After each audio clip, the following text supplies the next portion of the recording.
Wait. What do you mean connect your encoder to go live? Nope. Okay. Cool. We're back. I had to drop stream. I had to drop stream for a little bit. Sorry. So I guess we'll just restart this. Oh, hang on. I think this is a new link. Let me just get this started again. We're gonna do that.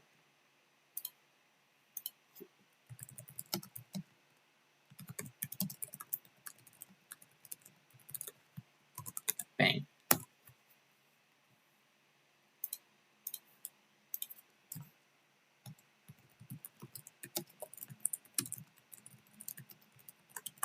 Okay, cool.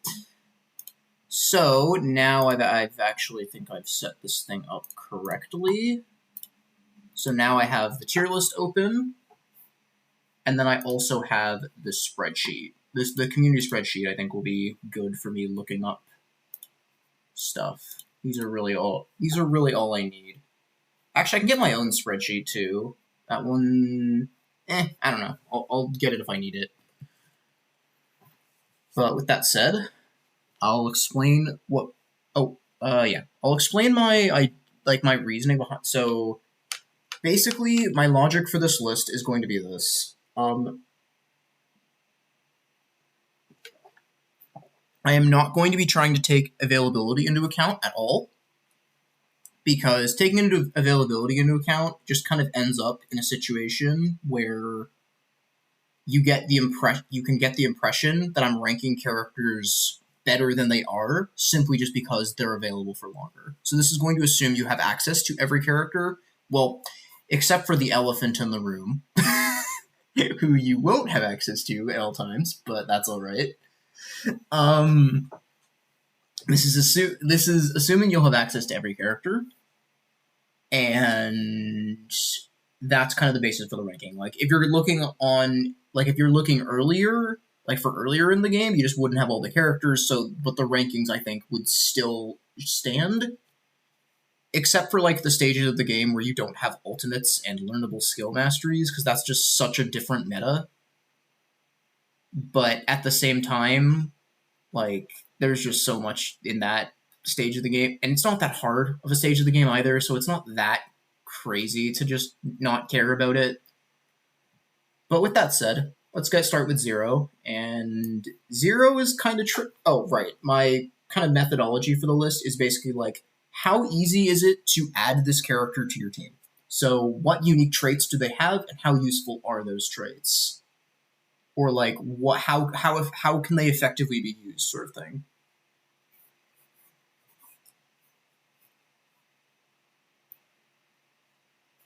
Okay, let's just make sure that.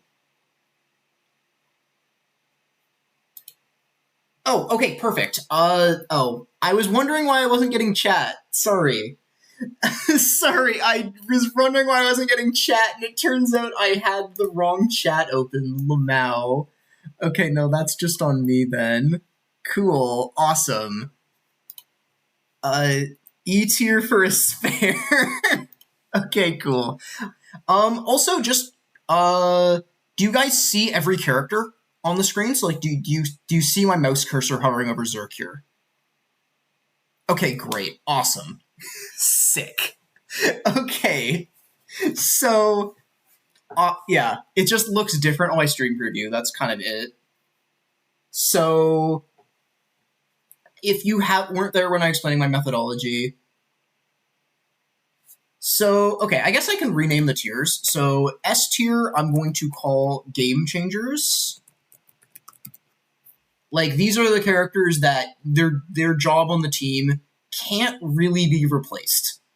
Also, of course, one thing. This tier list is definitely not final. I'm going to be playing this game. I'm still going to be playing this game a lot. And I guarantee my opinions on some characters will change. But yeah, I'm going to be doing the characters in order of availability. I'll be doing them, which is going to be a little awkward because like the tier list format I have has them in alphabetical order. So forgive me if I miss something, but yeah. So S tier will be game changers. These are the characters you can't really replace on your team. Like they're like what I'm trying to say is that like you can't like what they can do is just so like you can't easily replace them with a different character kind of thing. Then A tier will be, I guess, just like, dang, it's hard. Like I was thinking S tier would be game changers. D tier.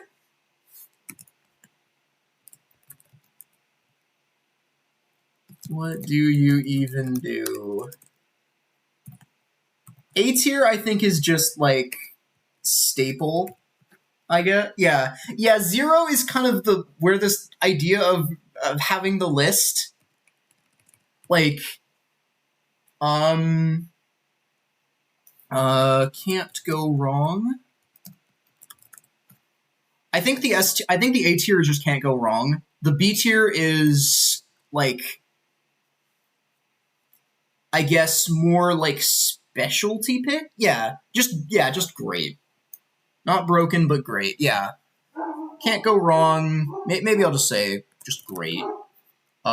B tier, I'm thinking like more... Oh, sorry for dog noises in the background. Yeah. Niche uses, and then B is kind of... B is a little tricky. I'll figure out names for the tiers. Anyway, 0 is first. 0 is technically the most versatile character in the game, but also you're kind of I like acceptable. So I'm going to put 0 in A tier. I'm going to try and order the tiers, but I don't know if I'm going to be able to stick to that. I think 0, there's an argument for S tier.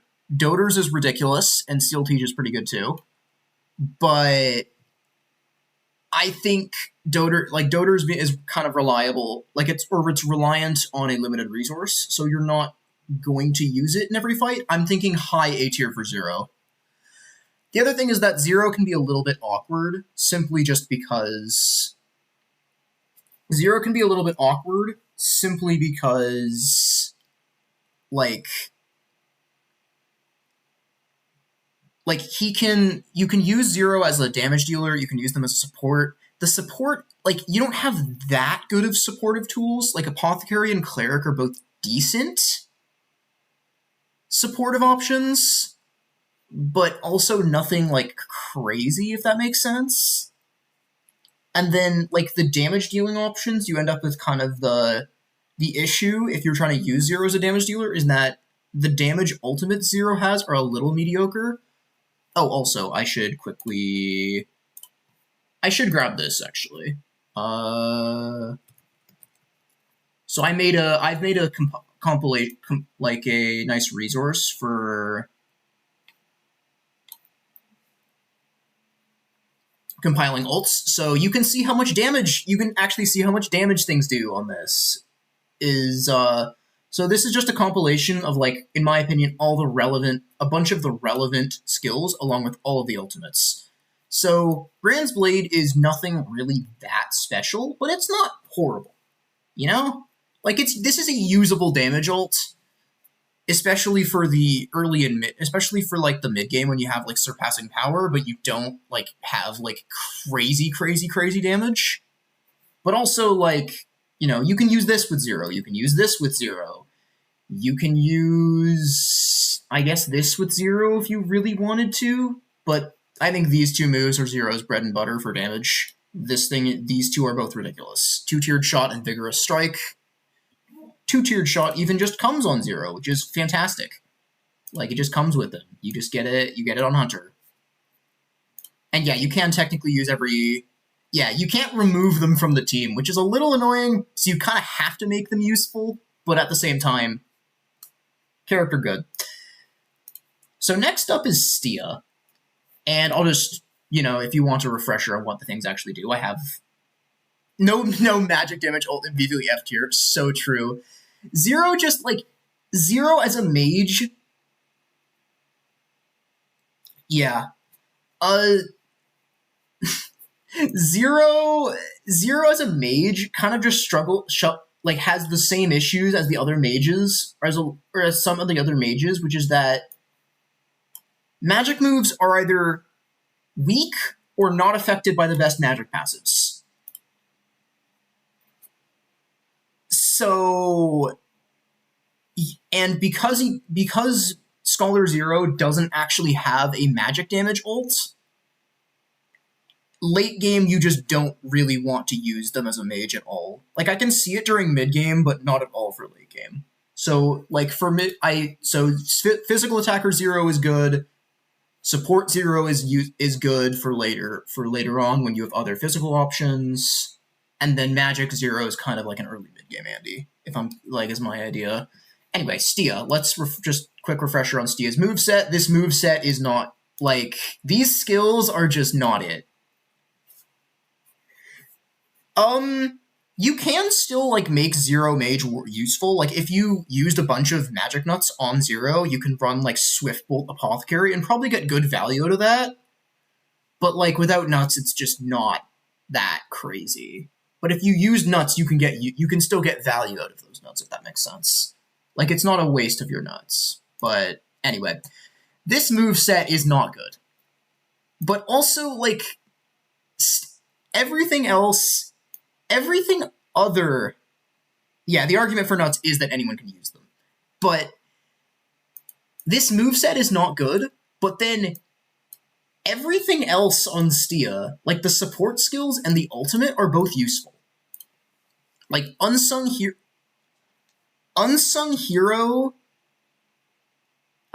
Incidental Heal, I think, is just kind of... I wish this was 100%. I wish this was not 50%.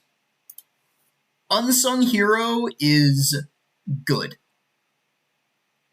But also it's kind of like niche in which, like, you know, which fights she can actually like make use of this, because, you know, some fights just don't use status elements. But just being able to get a decently powerful effect for free when in the backline is kind of nice. And then Full Cheer is a good ult. Is a decent ult.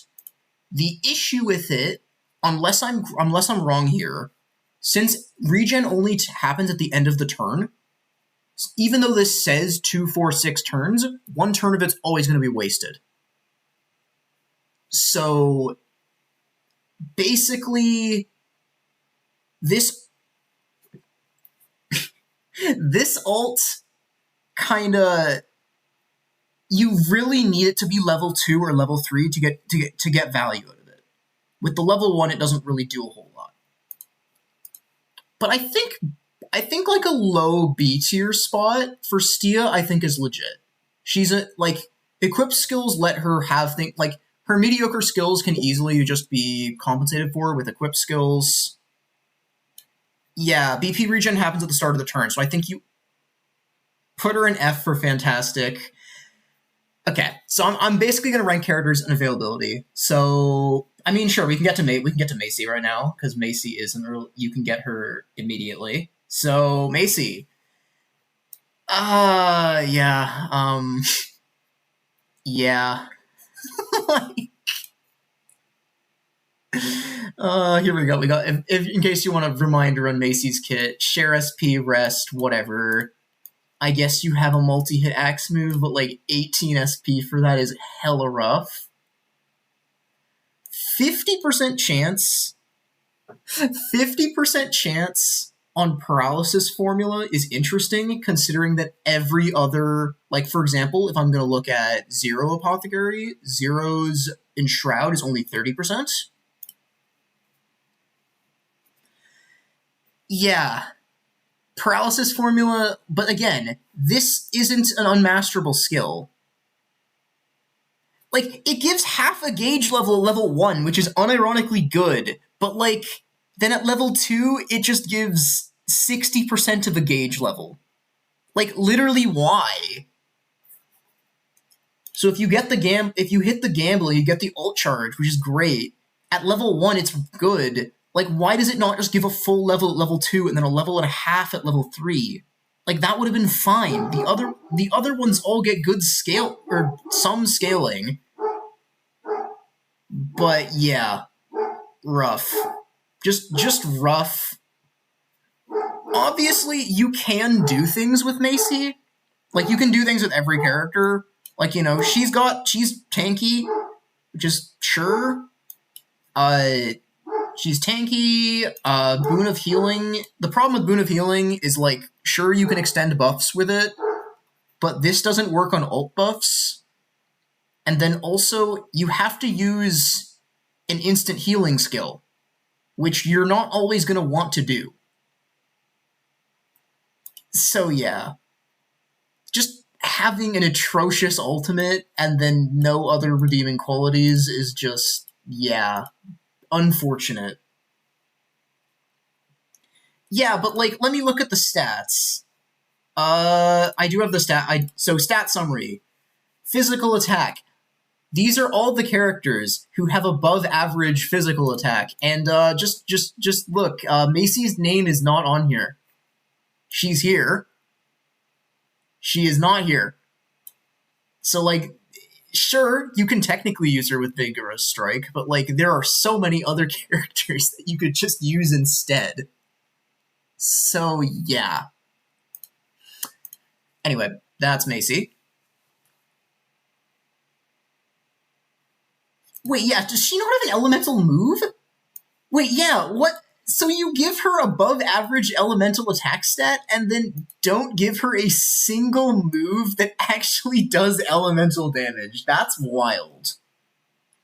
I mean, that's what equip skills are for, but, like, at the same time, that's kind of crazy. Okay. There's like 5 early game characters that you all get at the beginning, so I'm just gonna take requests on who you want next. So, like, Alexia, Kelsis, Viator.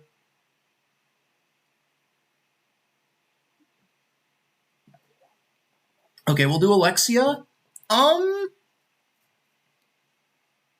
Alexia, I'm feeling either low.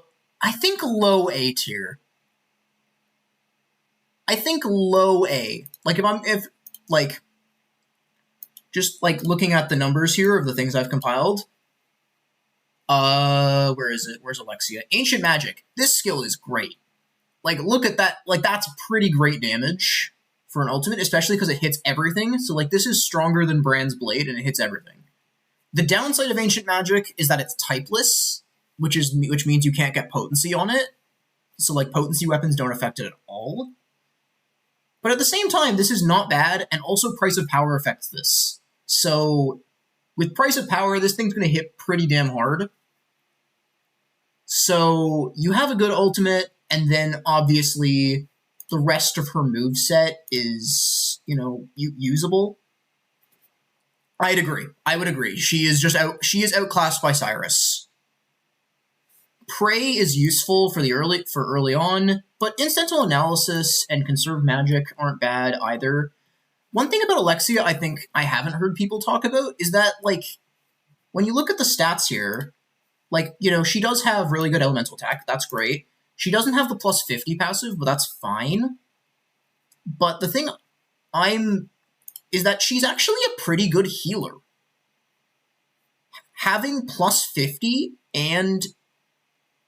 Yeah, I agree. There is still merit in using her. And also, like, having a plus 50 makes her, like, unironically a pretty good choice to just slap an HP regeneration skill on and just have as, like, a secondary healer on your team. You could do that if you want. Or even make her, like, a kind of main healer and just have, like, kind of use her in a similar way that Cleric Oswald would be used in 2, which is, you have him heal things and then also he just can blow things up. So, like, again, I think Alexia is just probably low A.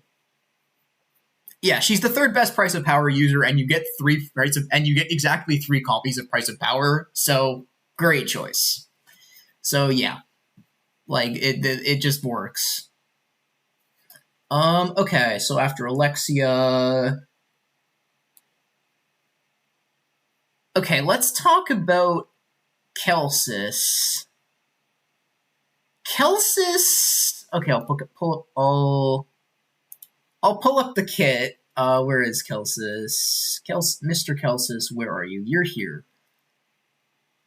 So, it is quite funny that you get both Kelsis and Viator at the same time, and, like, they're both dodge tanks, but like they do it in completely different ways. But like also, Goad is a good move. But like also you don't need to have this on Kelsis. You can master this. He's an okay breaker. Sidestep is just worse parry in every single way, and you can't even master it, Lamau. Divine Speed is just bad, because since it, like, generally with a self buff, you want something that buffs only one stat, because then it'll be a tier 2 buff. Like, getting a tier 1 evasion buff, tier 1 speed buff is just like, why would I ever use this? It's just, like, Kelsis has, like, one thing to do, and he's, like, the dodge tank. I think Kelsis is just, like, the perfect niche uses character. Because, like, the entire reason you would want to use him is this ultimate. Because this ultimate is just, like, it's just good for, like, buying you time. So, you know, if you're fighting a physical boss and you need to buy some time, you can just throw this out, and now all of a sudden he literally can't die, and every single target move hits him. So, like, I've seen clips of people doing it on Warbinder's Phantom. One thing I do think would be funny with low-level challenges, or actually something that would be funny in general, is, like, one like funny strat you could do with Kelsis that I've theorized is, like, if you recruit him early game and then immediately bench him and then never train him in the training grounds, or like when you do train him, you only train him with Eerie Statue on to purposely keep him at low level. And if you do that, then when you finally get Contrition of, I want to say Wealth, whichever the one that reduces health, you can give him 1 health, hang tough, and then you click Master of Evasion, and then he's literally invincible. Which is, like, interesting. And he's probably the best character for doing a strategy where you intentionally keep someone at level 1 and not even level 1, like, they can, I think, be level 5 or so, and this will still work. Contrition of Wealth reduces max HP, and if you have 1 health and the Hang Tough passive equipped, you literally cannot die. At least, there might be sources that can kill you. I don't know. I think there are damage sources that bypass Hang Tough, like scripted death sequences, I think, will bypass Hang Tough. I know they did in Octopath 2. But, yeah. I think this is just the niche uses character. If you're fighting a physical boss, you can click the ult and have him never die and, like, stall you time. But other than that, he kind of just, like, breaks things, and, like, you can give him moves, I guess, like, figure something out with him, but it's kind of like, yeah, that's Kelsis. Who else is early game? Early game, I'm blanking. Where's Viator here? This is Viator. Okay. Viator is weird. Side tangent, but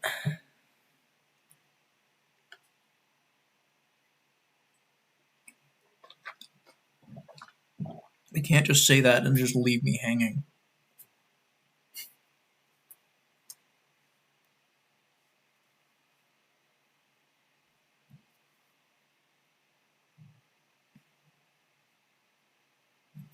Null recovery onto the entire party?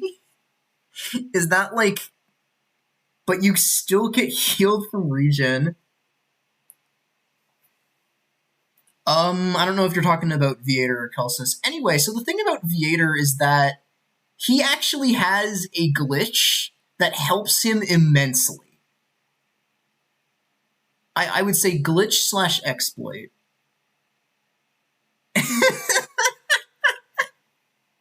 Truly one of the mechanics of all time. Great. Anyway, so basically with Viator, there's an exploit where if you use any form of taunt skill with one character, yeah. Oh yeah. I think Kelsis character-wise is cool. Oh, also, I guess I haven't mentioned this, but Kelsis does have Evil Ward. I'm not sure if Evil Ward is worse in this game, but, like, Evil Ward is not bad. Which Sure. The rest of these support skills, though, nothing to write home about. This passive is just terribly worded, by the way. So I tested what this actually does. What this does is you have a 25% chance every turn to get a sidestep. That's basically what it does. Anyway, with that said, Viator. Basically, if you use a taunt skill with one character, let's say Kelsis, for example. True. So if Kelsis uses a taunt skill, and then Viator then uses a taunt skill immediately after, or not immediately, while the first taunt is still active, now every single enemy will always attack Viator. So, yeah. So you can actually have some level of consistency with Viator's ultimate, but the problem with Viator is mainly just like, I mean, he uses the evasion stat really, really, really well, better than every other character because, evasion just translates to more damage on the ult. And just in case you're curious on how much damage this ult does, 30 is a big number. Like, it is literally 2 hits of Brand's Blade every time it counters, which is ridiculous. The only downside of this ult is that immeasurable power doesn't actually work on it for some reason. I have no idea why, but and of course, the fact you have to dodge. Viator's stats aren't actually that crazy, though, which is funny. Like, if you look at his physical attack, it's actually here. Like, it's not anything crazy. But at the same time, early game, actually, he is great, because Charging Strike is a good move, too. But, yeah, his ultimate is kind of his main shtick. I don't know whether I should put him in A or in B. I think maybe B, because, you can trigger, you don't need to trigger the ult off parrying. Like, evading works off of, if you use Goad and give him a bunch of evasion nuts and he just dodges the attack naturally, that works too. And if he dodges an attack naturally, it actually doesn't use a parry stack, which is quite nice. So he gets so much value out of the evasion stat. Who knows, maybe this evasive stance move is actually worth clicking, who knows. But, yeah, he's just kind of a little bit of a gimmick character in that,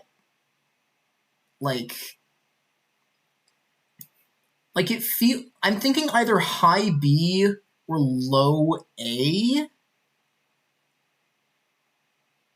Maybe it's just my bias against tanks that wants me to say high B. But, yeah. He's weird. He's just weird. Make a gimmick tier. Sure. I mean, Kelsis is gimmick tier. Kelsis is just gimmick tier. Maybe like that. I can just, do this gimmick. I don't know. I really don't know. Maybe I can move this tier too, if that's... I think that's probably fine. Gimmick tier is just niche prime. Yeah, but, he actually does things that yeah. We'll see if this tier still has a reason to exist. It's the Viator tier. True. Okay, is there any other early game characters in early game towns, or am I going to move on to Kelsit or Tressa and Pius? I feel like I'm missing one. Oh, right, Fen. Forgot about him, yeah. Because Fen isn't an early game town. You have to progress through a bit of story to get. This is alphabetical order, so Fen is you. Is this Fen's art? Delicia is story locked. You have to do Master of Power Chapter 2, I think.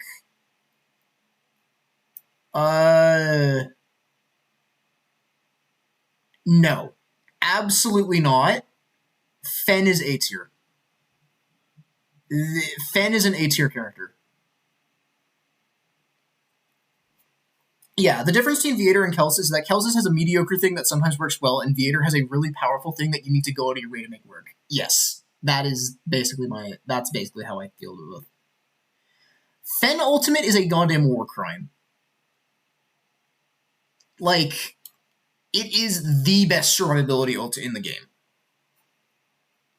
Like, but yeah, Fen is good. I will be putting Delicia in a higher spot on the tier list than Fen, but Fen is by no means a bad character. Fen's issue is just like, wait, where is he? Is he up here? I should be control F-ing. Here we go, Fen. Yeah, this moveset is, why does he have this? First off, why does he have this?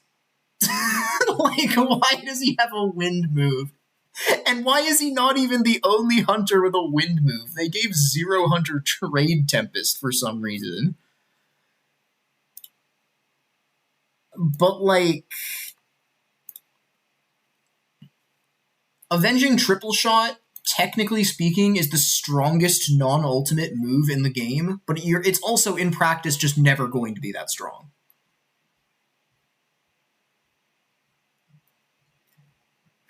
The other thing I think about Fen is that, like, so, like, with his ult, you can, like, once you get, like, Donut Charge in the third arc of the game, you can just chain this ult indefinitely. But one of the things about Fen's ult is that it's unironically a breaking ult, too. Because, like, if you watched my casual playthrough, one thing you might have noticed I did a lot late game is I basically just had an unkillable frontline, and then just had them frontline constantly, and then just only swap. And then I only swap him in, and I would only swap in my backline when it's time to do damage. At least, most of my backline, at least. But, like, Fen's ult being as strong as it is, damage reduction-wise, kind of just lets you swap in your damage dealers willy-nilly and click moves with them. And, like, not worry about them getting killed. So, and then, also support skills, Eye for an Eye, who cares, Strength Protect, this move is, this is kind of the equivalent of a damage passive. It's, like, slightly better than, Strength to Protect is, like, slightly better than, something like Fierce Rush, but only if you have a measurable power on.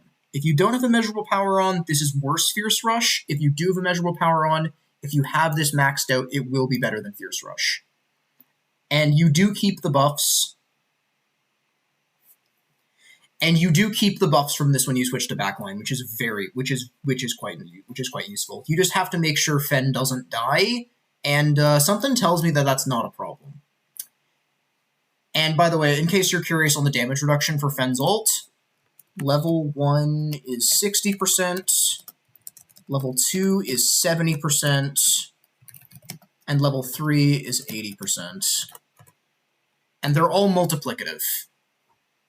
Other sorts of damage reduction are additive, but it's multiplicative. This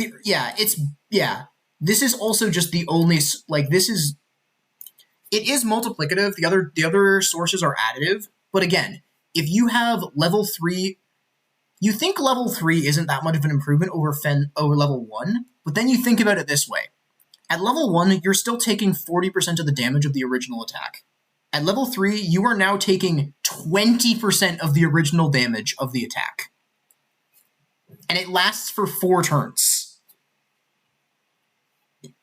So if you have if you have attack down plus this, now the boss is doing 1/8 of its original damage to you, which is ridiculous. And that works on magic, it works on physical. So, yeah. It's just like, yeah. And the fact that you're able to chain it, yeah, in my opinion, the duration, it should have either boosted the reduction or boosted the duration, not both. yeah. EDF up is yeah. Guardian Aura, yeah, Guardian Aura is BOA, and then you can get NPCs that do EDF up, non-BOA. I guess you could technically like Seal Tiege an EDF buff, but like if you're not going that hard for an EDF buff, man. Just Fennel. You just click Fennel. This thing is nasty. Okay, now for the early game characters that you have to go out of your way to get early game. So Pius and Tressa. I'm gonna just put Pius first. Pius is just S tier. The only thing that Pius does is his ultimate, but that's all he needs to do. This thing is just ridiculously overtuned. Like, terrible support skills. Bad moveset, but like absolutely ridiculous ult. The funny thing is, he's, in my opinion, not even like Heal Wounds is a move that is actively detrimental for him to click. Because I have done a bunch of testing on what builds ult gauge. And if you to have a move build ult gauge, it needs to either deal damage, apply a buff, or apply a debuff. Heal Wounds or other healing moves do not do this. So you get 0 ult charge from casting them. Regen moves do apply buffs, so regen moves do work. So with Pius, you probably don't want to be clicking Heal Wounds unless you absolutely need to. I do think his best party role is probably debuffer, because one of the issues that I was having with the ult initially. Wait, does Donate BP give ult charge? I could have sworn I tested it and it didn't. Donate Charge gives ult charge. I don't know if Donate BP does. Maybe I need to test that. I think I tested Share SP and it doesn't. Anyway, so my original issue with this ult in my casual playthrough was that it only being 2 turns of debuff at level 1 felt a little awkward to use at times, because it meant that you'd want to set it up the turn you break the enemy. Or to have already set up a defense down debuff before you use the ult, so the ult would just extend it. But that isn't actually something you need to do, and so unless you're at the level 2. So you don't actually need to do that. You can just use the level 1 ult and just equip Extended Enfeeblement, or even better, the Enfeebling Amulet, which there's 2 of, but I think one of them is like super, super late for some reason. But it means you can set it up before the break, and it'll be just fine. And with good sources of ult charge generation, you should be able to have this ready for every break. This ultimate is just so good for both. Okay, gotcha. The ultimate is just so good for both slow and fast strategies. Fast strategies, it's the most efficient form of party buffing in the game. And for fast strategies, the most efficient party buff. And then for slow strategies, you can basically always have this every break. Like, with good ult charge generation, you're going to have this every break. You click the button, and then you win. You click the button, and now you're ready to go. And now the other character is Tressa. And you might think that Tressa is going down here. But Tressa is not going down here. Tressa, I think, is going right here. Tressa is not that bad. Like, people were dogging on her ult, and honestly, this is not a bad move. Really, the only problem is the defense multiplier, but like, above Stia, maybe not above Stia. Maybe not above Stia. Well, like, Tressa is kind of a damage dealer. That is kind of her thing. Because she has bow access, so she can use 2-tiered shot. You could use Thousand Spears, but like I don't think Thousand Spears is a real move. 2-tiered shot is a crazy good move. You can equip that on her. She has built-in SP saver. Actually, no, I will put her above Stia. I will put her above Stia. Hear me out. So, Hang Tough and SP saver means that even though she is a damage dealer, you can you don't really have that much issues with her frontlining. SP saver means you won't be running out of SP for using your damaging moves, and Hang Tough means your odds of she's not going to be dying, which is great. The ultimate is solid, mainly the higher level versions and or the defense multiplier is a little rough, but like other ultimates that people do in fact use, like, you know, Lotus Blade, have high defense multipliers, so it's not the worst thing in the world. It can be a little annoying early game, for example, like if you're using Tressa early game, like first, like Master of All, for example, make sure you want to have a good weapon, so this defense multiplier doesn't matter that much, kind of thing.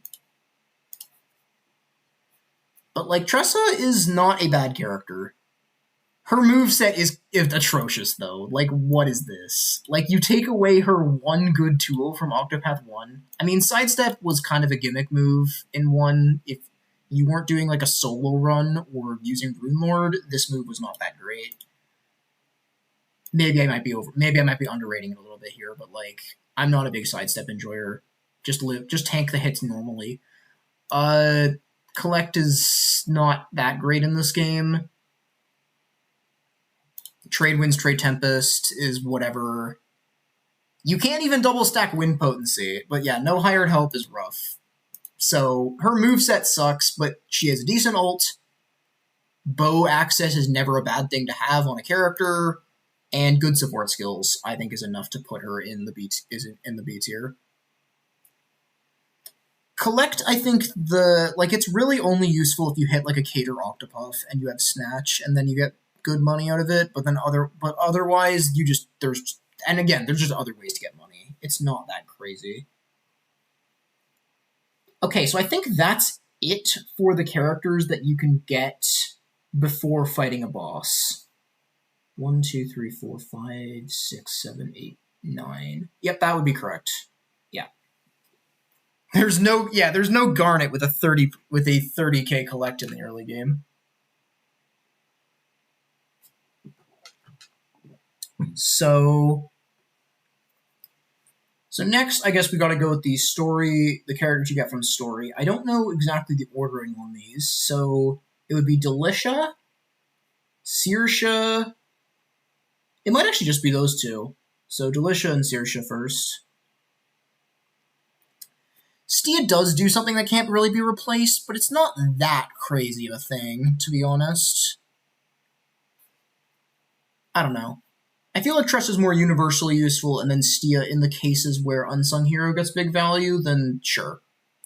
I'm actually not too sure on how Unsung Hero interacts with things like Seraphina as debuff spam. I assume it works on that. Like, that would be really nice for Stia. Okay, Delicia, yeah. So Delicia is just Pious with a ultimate that is better defensively, slightly worse offensively because it doesn't buff magic, but then also, like, her moveset is way better. Like, maybe I'm just gassing, I don't know. Maybe I'm gassing her up a little too much, but, like, Mind Sap, great move early on. Of course, you know, Pious ult just kind of... Yeah, Hunters are kind of nuts in this game. Like, you got multi-hits, you got other things. You aren't clicking this ever, but, like... And you probably aren't clicking this one either, but, like, who cares? Extended Enfeeblement is just nice to have, even though you can just run Enfeebling Amulet and it gives the same effect. It's still good to have. Like, I'm not saying this is ever... Like, you never are like, damn, I wish I had something else other than Extended Enfeeblement. Exacerbate is kind of a gimmick. I don't think Exacerbate's that good. You can extend, like, Resistance down, which is probably its best niche, but, like, considering it doesn't work on ultimate debuffs, including her own ultimate, kind of rough. But, like, also, you just don't need to use this. She has this, and also Fortitude. She also has Fortitude for some reason. I mean, it's not the Fortitude is a shell of its former self in this game. It's a shell of its former self, but it's still a damage passive. Oh wait, yeah, true actually. I still need to figure out how crits work. But my computer loves just absolutely shitting itself when I try to play a video game. So, yeah, that's kind of the reason I haven't been streaming. So, yeah, I wanted to test how crits work. Still to do, but speed does seem to have some crit resistance. Like, still seems to act as crit resistance in some extent. So, yeah, it does seem to. I do think there's other moves for this, though. There's other speed drops that I think would be more useful. But it's still not terrible. You can use this occasionally. And then Fortitude, I don't think Delish is like the best. Yeah. Well, yeah. I think you just don't use Exacerbate and you just have her frontlining because she debuffs. I think she's just better on the front line than on the back line and just kind of ignore this. But Fortitude is kind of awkward to use in this game in general, but it does give you decent damage output. Like, in case you're curious on how exactly Fortitude works, in case you weren't aware, this is the Fortitude breakdown. This. Yeah. It's a weird mash of skills. So this is what Fortitude does. Basically, you don't need to be at 1 health to get the full benefit, but as long as you're, like, if you're below half your health, you're getting this is an okay buff. Like, this is not bad. Probably not worth equipping the skill, but, like, if you have it for free, that's pretty good. Getting damage buffs for free is not something that most characters get. And again, she's a god tier support character anyway. Like, she just happens to also be can be a usable damage dealer as well. Like, why not? Like, so then next up would be Saoirse. Yeah, Fortitude's downfall. Saoirse, I will put her right next to Fen. I think a little bit worse than Fen. Actually, I might actually do this. Yeah, I think I'm gonna do that. Like, Saoirse, Back Row Dancer is a ridiculous skill. It is ridiculous. You get 200 charge every turn. And I think putting her next to Fen is apt because these two have a ridiculous combo. Because Saoirse ult is one of the best enablers for just ult chain. Or not ult, Saoirse ult, sorry. But, like, Saoirse's Back Row Dancer is a great enabler for just chaining Fen's ult indefinitely. Which is, kind of insane. You could also chain Viator's ult indefinitely. You can do a lot of things with this. Though, of course, you don't need it. And also, you have Doter's Charity. There is Doter's Charity that exists. But, like, if you're using Doter's Charity, you might think, oh yeah, Saoirse's worse. But, like, also, you can just use this then. Yeah, Richard ulting every 2 turns. Exactly. But, if you're chaining a ton, if you don't need Saoirse to back row dance, true, you can just use this, which is just really nice. So, like, yeah. Invigorate isn't anything crazy. And when you switch in if you switch in to use Dance for Spite with Invigorate, you do kind of give up on the back row dancer proc. But, sometimes it is still useful. Yes, yep, and you get Defiant Spirit Forbidden Dagger too. Like, just good things in general. Yeah, when you get her... The thing about regen healing... I'm actually going to pull this up here. I made a healing calculator. So I made a healing calculator, and I'll just show... So base elemental defense, I'm going to put it to 250, even though base elemental defense doesn't actually affect healing, or, like, regen healing. So if I'm going to go to Dance Over Spite, for example, if you have HP recovery up, you probably want somewhere around, like, 400-ish elemental defense for this to be, like, really, really impactful. for this to be like decently impactful kind of thing.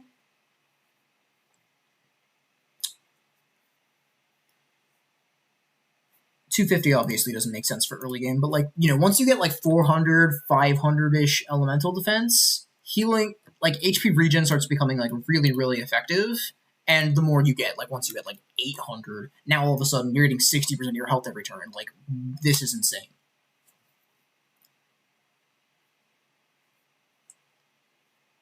Like, you're getting the equivalent of, you know, you're getting equivalent of like a heal wounds every turn. It's nuts. Like, I don't, you can also use, of course, Dance of Respite isn't really the greatest SP healing move, because you can just use Heal All, which is just the same thing, but kind of better, because it costs way less SP. Doesn't have the Dance skill tag, but whatever. It also just is an extra turn longer for some reason. Ethereal Healing is the strongest healing move in the game, or regen move in the game, so there's that too. But yeah, Saoirse just very solid character in general. And I think that's all of the Arc 1 characters, if I'm correct. Actually, I guess I feel Ludo's more Arc 2. So I think that is all of the Arc 1 characters.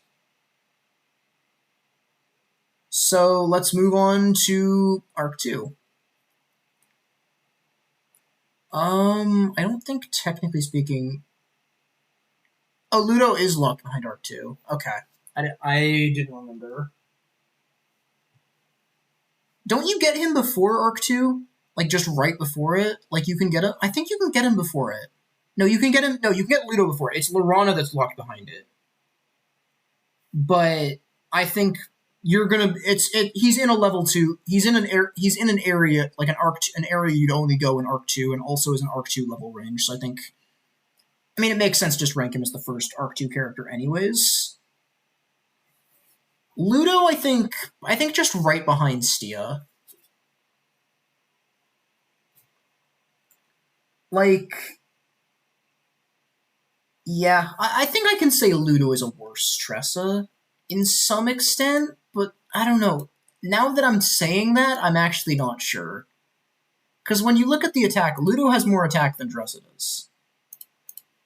Ludo gets Fierce Rush, but also, and he's decently tanky, though not quite as tanky as Tressa having Hang Tough. And Ludo's moveset is better. I think I can say Tressa is better. Because the problem with Ludo, in my opinion, is like, really the only problem with Ludo, this ultimate is atrocious, man. Like, what did they do to him? Like, what is this? Why is this the weakest single target? Yeah, he's more of a resource character, I would agree. He does have, like, actual damage dealing stuff. Like, you know, you can just slap 2-tiered shot on him, and with Fierce Rush, that's going to do pretty damn well. But, like, this ultimate is like, what are we doing? Why is it one hit? Yeah, of course. The insanely powerful effect of -1 shield on break recovery. Exactly. Like, it's the same power as Drafendi's bow, which is, like, certainly something, I guess. Like, if it was, like, you know, if it was, like, you know, Unbending Blade tier and separated in, like, 2 hits, that would be great. Like, if Ludo's ult hit more than once, like, if you lowered the per hit damage to maybe around, like, 7 and made it hit twice, this would be okay. But why is this just a 1 hit and it's weak? Like, what are we doing? Like, he literally has Fierce Rush. His whole gimmick is spear multi-hits, and then he just has a not multi-hit as an ult. But yeah, Ludo's fine. I mean, I don't think that's enough to save him anyway.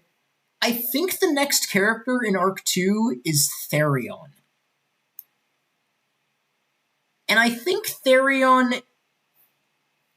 Is he great? Is he low A, or is he hot or high B?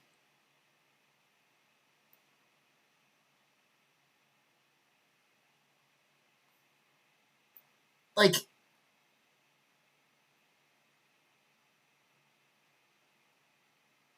I think I might be willing to go low A. No. I'm thinking high B. High B. Maybe low A? How much, like, I mean, I'm not even talking about steel. I'm really not even thinking steel here. Like, he's got steel snatch, which is nice. Incidental attack, who cares? Extended enfeeblement is nice with some okay debuff moves. Assassination is a pretty good move. Like, that's a good move. Especially because attacking from the back line is a pretty easy condition to meet. And then look at this ultimate. This is a pretty good ult. Like, damage-wise, that is not bad. Like, not bad damage on the ult. Pretty fine debuff. Yeah, like, he's got good damaging tools. He's got steel. He's got, like, he does a lot of things he does. I think I'm talking myself into low A.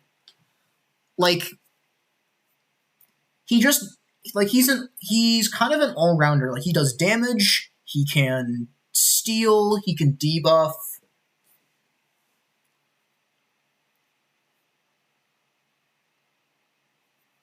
Yeah. I think it's enough. I think that's enough to say. Like, unfortunately, what you can't do is you're not able to, like, swap him in, assassinate, or you can't BP thief to get the BP for assassinate. Unfortunately, because assassinate really wants you to swap in from backline, so you have to assassinate first. That's still fine. You can just use the BP for something else, like maybe steal, maybe like a debuff move. He is kind of outclassed a bit as a debuffer by Hydney, but he does have extended enfeeblement and Hydney doesn't. So there's that. I think the next would be Primrose then. I think. And then the optionals in Arc 2, I think. I think that's a fair way. Primrose is B tier. I think. No, I think I do that. I think I do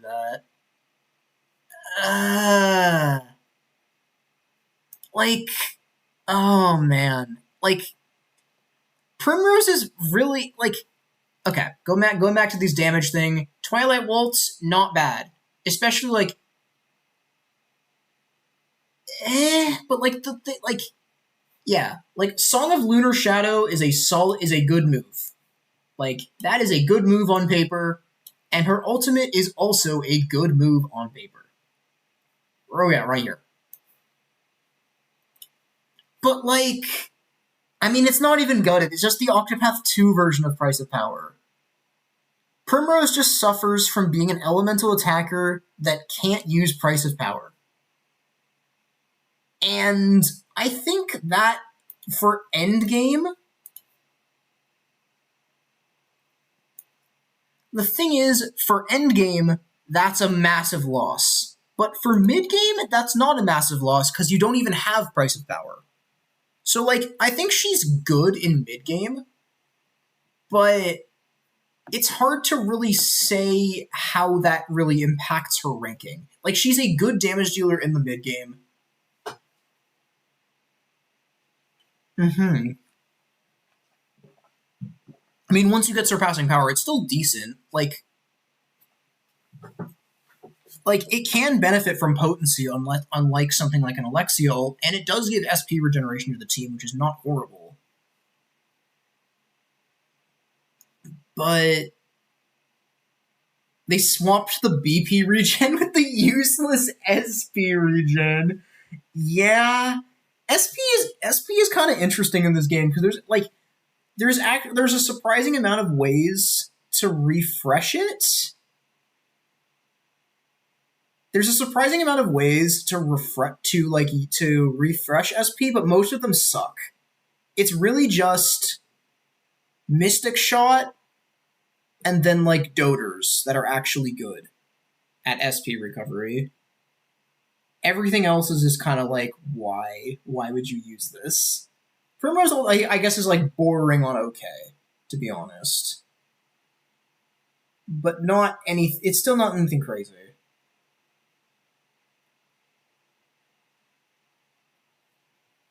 Hi, Fran. I'm tier listing the Octopath Zero characters because I can't seem to stream anything that is. I think probably below. I mean, Kelsis is higher highs, but Primrose is better all around. Primrose does get. I mean, Second Wind is kind of whatever. Who cares? Show Goes On is kind of nice, but the problem with Show Goes On is like most buff moves you're not gonna want to click. Like, why click Peacock Strut when Pious exists? Why click Lion Dance when Pious and Delicia exist? That sort of thing. Like, I think there's merit to using these sometimes, because, like, earlier on, you might not have the ults, you might not have... You might, like, in solo damage dealer ID comps, maybe, but, like, you're not running solo damage dealer comps, I think. You want to run multi-damage dealer comps, because But yeah, because these two ults just enable multi-damage dealer comps so much. You're just not... Like, you don't really get that much out of it. Yeah, you're gonna have ults by the time you get Primrose. Yeah, I think the Lion Dance Peacock Strut is more of a. I was going to say it's more of a Zero Dancer thing, but I don't think Zero Dancer gets. Oh no, it does. Okay, Zero Dancer does get them. Okay, never mind. I for some reason had psyoped myself into thinking that Zero Dancer didn't get Lion Dance and Peacock Strut. Yeah, you're gonna have ults by the. I think you're going to have ults by the time you get Primrose. I think. Kelsis, I mean, I think Kelsis's highs are better, but on average, Primrose will be better, I think.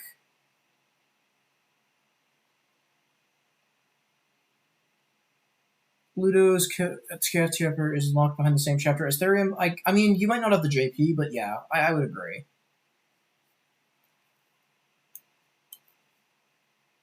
But yeah.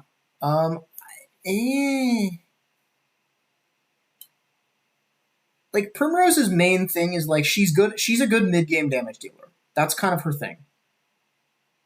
Song of Lunar Shadow, I wouldn't say is good in Master of All. Yeah. I think better than Kelsis. I'll say better than Kelsis, sure. And then next, yeah, has been spent to do an Eternal Debate spell. It's fine. It is fine. Oh, wait, I forgot about a character. How do you rank this character? Genuinely, how do you rank this character? Like, Elle has so much sauce, man. Like, look at this ult, man. 27! 27! Like, this is the third strongest ult in the game after Fluid Stance, which you're never going to hit a broken target with. And Royal Feast, which with Enchant, and you're never going to hit this on anything relevant as well. Goated if alive. Oh my god. Like, this character with Fisteralda would go so crazy. Like, this character, if you were able to equip... Like, I mean, in the context... Like, in the context of Master of All, this ult is great, because it hits 5 times. I do like Goated if alive. I do really like Goated with alive. I think I'm gonna do that. But so like this ult hitting 5 times is crazy. This ult hitting 5 times is crazy because it lets her get around no surpassing power better than any other character. Yeah, exactly. Like, no potency access is whatever. You can just use light resistance down to compensate for no potency as well.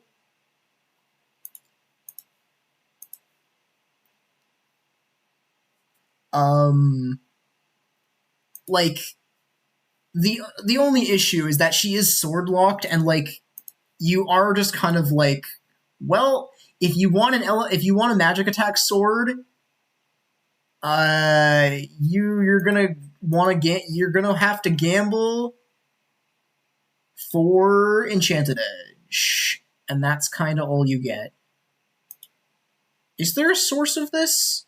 I have actually no idea. But I mean, if only she could get... Also, I need to talk about the elephant in the room, because both Elle and the next character I'll be talking about will have the elephant in the room, which is... where the fuck is the next character I'm going to talk about? Vast Energy.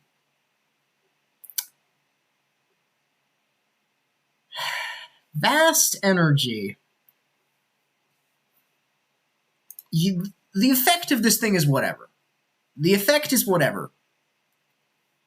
The reason I'm talking about Vast Energy is because of the glitch. Do bugs count for rankings? Exactly. That is the question I'm trying to talk about. Because the problem is the bug effect is ridiculously strong, but the actual thing it does when you like the actual effect is whatever. And in case you aren't aware, Elle does have this. So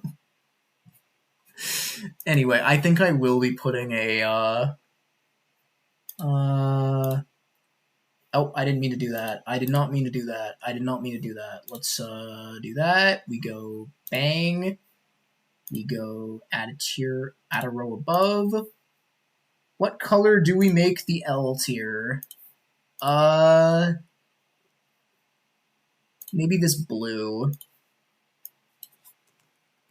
Goated if alive. Yeah, I agree. I agree. I think we can't. I think I'm gonna put. I think I might put Goodwin. I think I might put Goodwin in the gimmick tier because of the glitch. If he, anyway, goated if alive. So, okay. So that's. I mean, yeah, like. Holy Sword is really good. Divine Light is an move. Radiant Light, like, Vacuum Slice is decent. Trifold Slash is decent. I think it's decent. I actually don't know. So, like, the Vast Energy glitch basically lets you pass permanent buffs to your ally. To the partner. And, okay, well, I guess we'll talk about Goodwin now, because Goodwin's also just the next character you get anyways. So, Goodwin is weird. Like, looking at this old... So okay.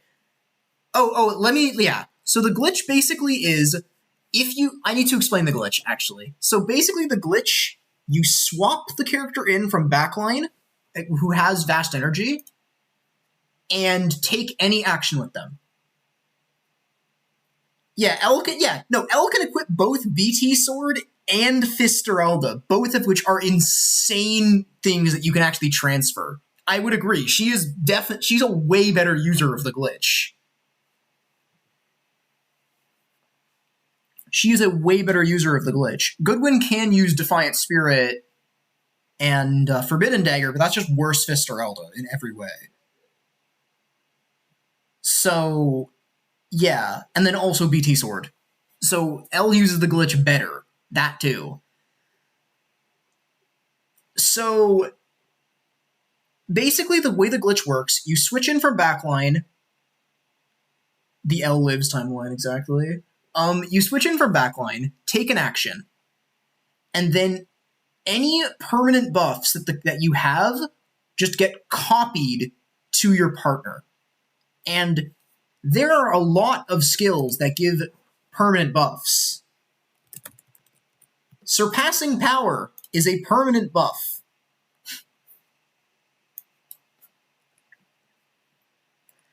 Surpassing Power is a permanent buff.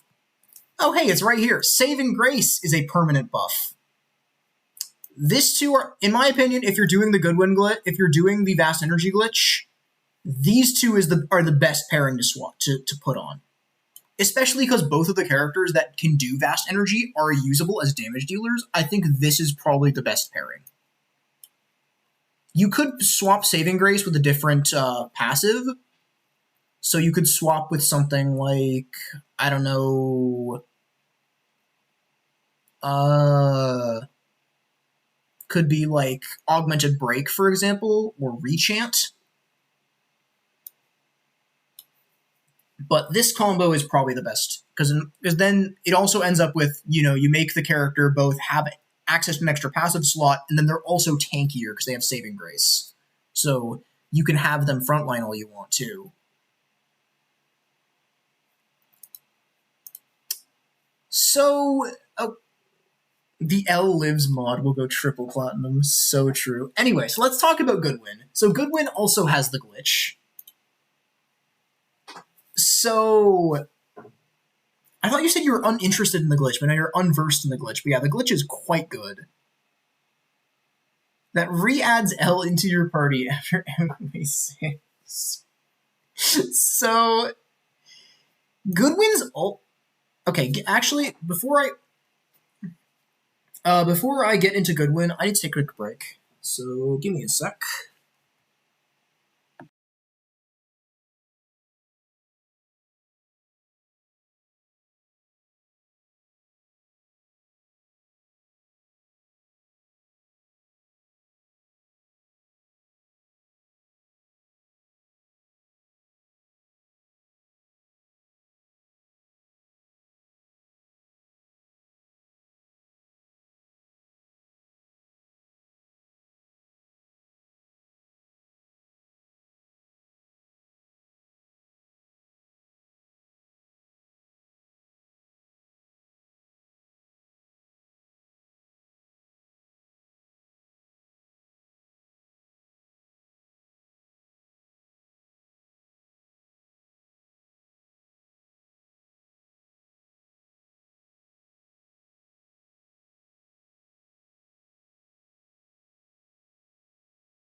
Okay, I'm back.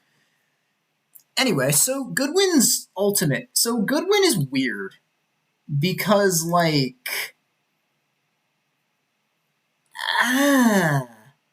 okay, Dance of Mist, unironically, this is a pretty good move. Like, also, you know how, like, actually, I'll get into that later. Anyway, so this is a good move. This is arguably just better in Snare. Accuracy drop and evasion drop are both useful. Like, it's just kind of like, it's kind of awkward to use him a little bit. Song of Battle, I think, is a little bit... I feel like Song of Battle is a bit of a trap. I don't think it's that good. Like, it does do things, but I feel like if you're just using Goodwin for Song of Battle, I don't know. I don't feel like he's that good. The Ensnare effect is not boosted by BP, which can actually be shown by this. This description is accurate, to the best of my knowledge. I was the one who added all of these turn durations to all these. So, yeah, the Ensnare effect is not boosted by BP. That is correct. But the accuracy and evasion drop both are.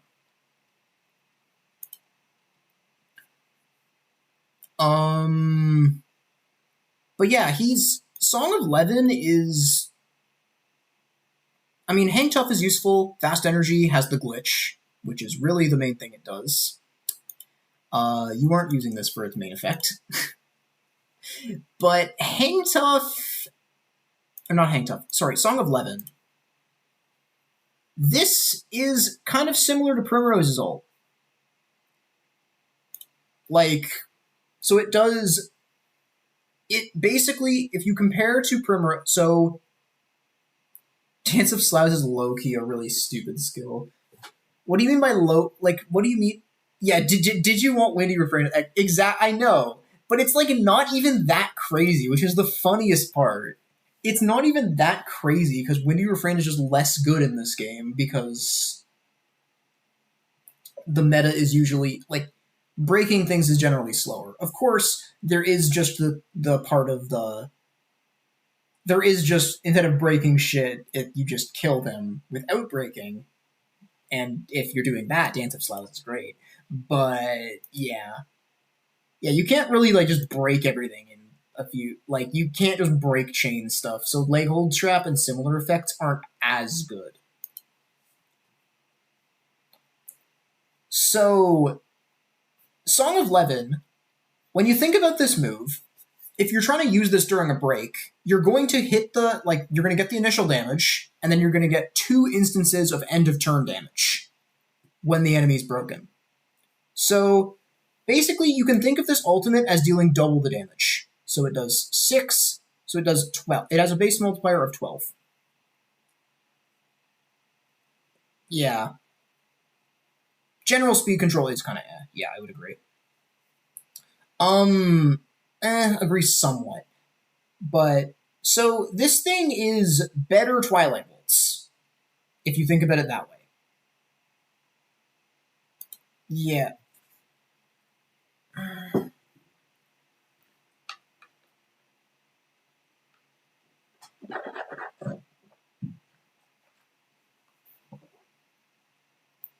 This is basically Twilight Waltz, but better, is effectively what this does.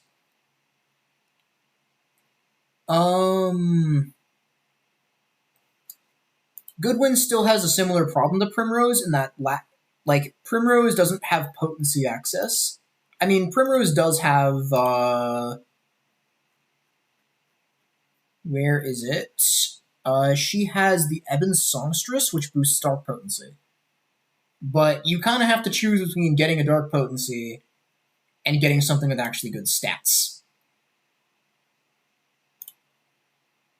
Whereas Goodwin doesn't even get any potency because, I don't know, why didn't they make lightning potency anything? I don't know. Spirit of the Stage does give you extra duration on Song of Levin. That too. It's nice. But basically, you can use resistance down. And in case you aren't aware, the reason I keep mentioning elemental resistance down is because it stacks. Basically, if you use elemental resistance down multiple times, it'll continue applying its boost. So if you use it enough, though I will say, I don't think using it 4 times to stack the full 60% is particularly worth it. But using it 2 times to upgrade a single potency into a double potency is, in my opinion, pretty good. So for Goodwin, you can get a 30% boost on it, but that's still probably going to be better than Twilight Waltz. Oh no, that's still fine. The defense multiplier on this is good. Like, it's just yeah. It's a decent ult, but it's, again, not affected by price of power, which is the elephant in the room. Like, this would be if this was affected by price of power, this is Alexia ult, but way better. Unfortunately, it is not affected by price of power, so it's just kind of in an awkward spot where it's like theoretically good, but like, I don't know. I don't really see it. I think Goodwin belongs in the gimmick tier. I think he belongs in the gimmick tier. You use the ult. You use the glitch.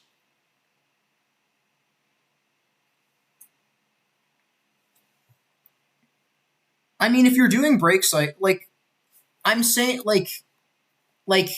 I'm not assuming that I get a full. I'm not assuming you get every proc on this. This is per end of turn proc. So you get a damage multiplier of around 18 on the level 3 if you get 2 end of turn procs, which is what you're going to get in one break. Because you're going to do 2 things during your break. So this and then something else. You have 2 turns during the break, and you're going to have one of them be this, so you have 2 additional procs of the end of turn. So it's effectively a damage multiplier of 18, and then any additional procs you get when the enemy's unbroken is just gravy.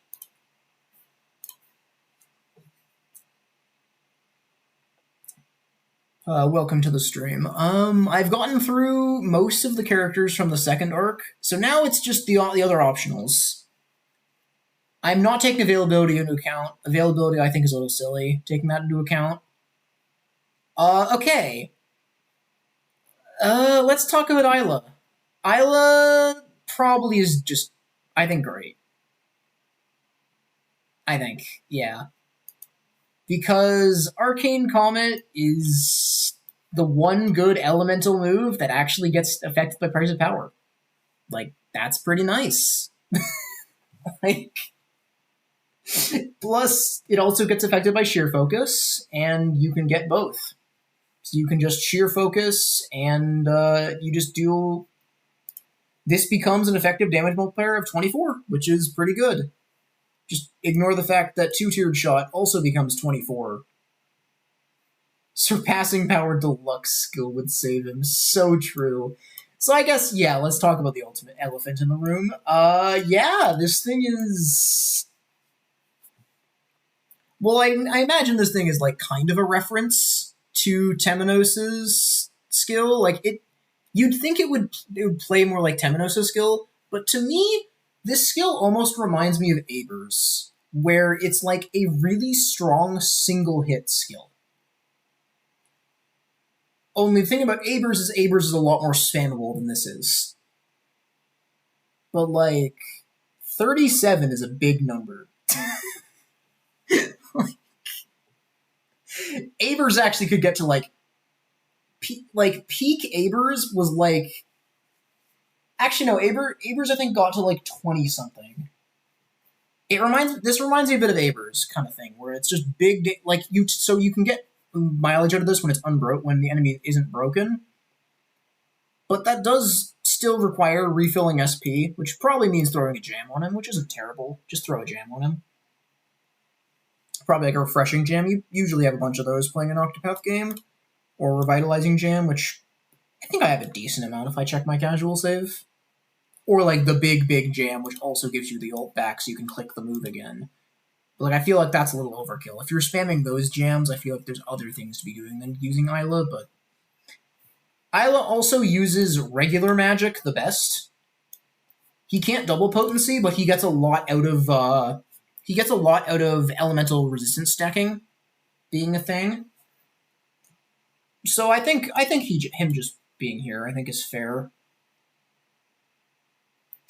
So now the final character from Arc 2, that is an optional, is Hide Me. And, like, I think she goes here. Like, does that make sense? I think she goes here. Yeah, Isla is an Arc 3 character if you don't shoot the letter. Yeah, he's great for Breakless. I think that's really that's really his best trait, in that he can break well. He also uses the regular magic skills better than other characters if you are doing break strats, but that's nothing crazy. But yeah, Breakless is probably his main gimmick. What was I trying to pull up? Hide Me. Yeah, so... Why are you up here? Anyway, that's alright. Yeah. It isn't taking availability into account, of course, but yeah, I'm just picking as early as possible as you get. So, Hide Me is... Okay. Incidental Steel does basically nothing. True. Isla is S tier because of Kibby. True. Incidental Steel, what? I don't really understand how this passive works.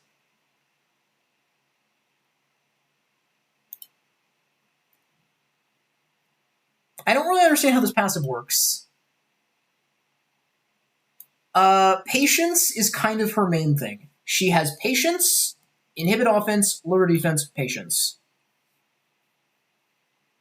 The ultimate being a guaranteed steal does exist, but you do need to waste a slot on Snatch. She doesn't have Snatch by default. Yeah, and then do instances after for fun. Yeah. I think Therion, I think it makes sense to have Therion above her. Simply because Therion also has a niche has a decent niche as a damage dealer, whereas Heine is kind of just debuff and steal. She is better at those things. Well, steal is arguably side grade, but she is better at debuffing because these are just better moves than what Therion gets. But also, you know, for Therion, you could just give him these moves, or at least like one of them. Like you could give him inhibit offense. Because, again, he already has things to do. Like he has his assassination, he has other things to do. Yeah, Ring's Grace I don't think is good. Because Heine just isn't a good damage dealer. Heine isn't anything special as a damage dealer. You can use her as one, like Pilfer is a Brand's Blade. It's Brand's Blade. That is what it does. With also a steal. I think she is high acceptable. Patience is good as much as I hate it. Patience is good as much as I hate it, but yeah. You probably aren't going to be using Ring's Grace. Even if you are using her as a damage dealer, you can just use Pious ult, or Delicia ult, or any other attack buff, and you don't need Ring's Grace. I personally do think Patience is worth the flex slot, but I don't know. Anyway, so now the characters who are available at the end of the arc. Alphen. I think Alphen. Also, I think Alexia is better than Therion. Actually, you know what? I might do that. I think I put Alphen here. Alphen. I mean, Zero Apothecary is awesome sauce too. Don't sleep on Zero Apothecary. Zero Apothecary is nice, but Alphen. Okay, wait. I haven't been showing stats too much. And yeah, I think it's funny putting Alphen and Therion next to one another, so I'm going to do that. Alphen. A lot of...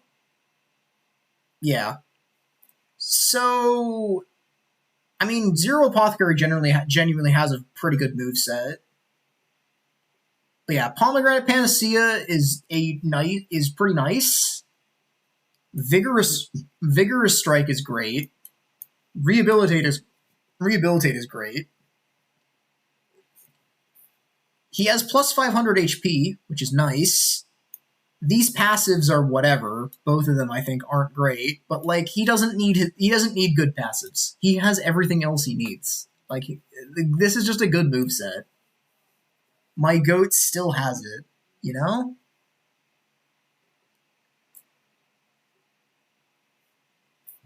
And then the other character you get, Ulbrich is weird. Okay. Not broken, but good. Just good in general. I think there's going to be the A tier is going to be very fit, very stuffed in this game. What was I going to try? Oh yeah.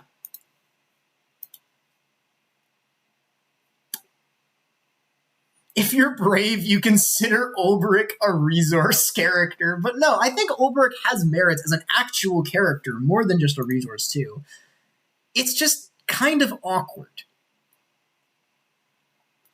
Ulbrich almost has what is needed to be a top-tier damage character. He has a really good normal skill. The only thing that he wishes he had was an ultimate that hit more than once. That's really the only thing he's missing. But Wild Thrust is a great move. Just look at these two moves. Spot the difference. That's right, there isn't one. They are the same move.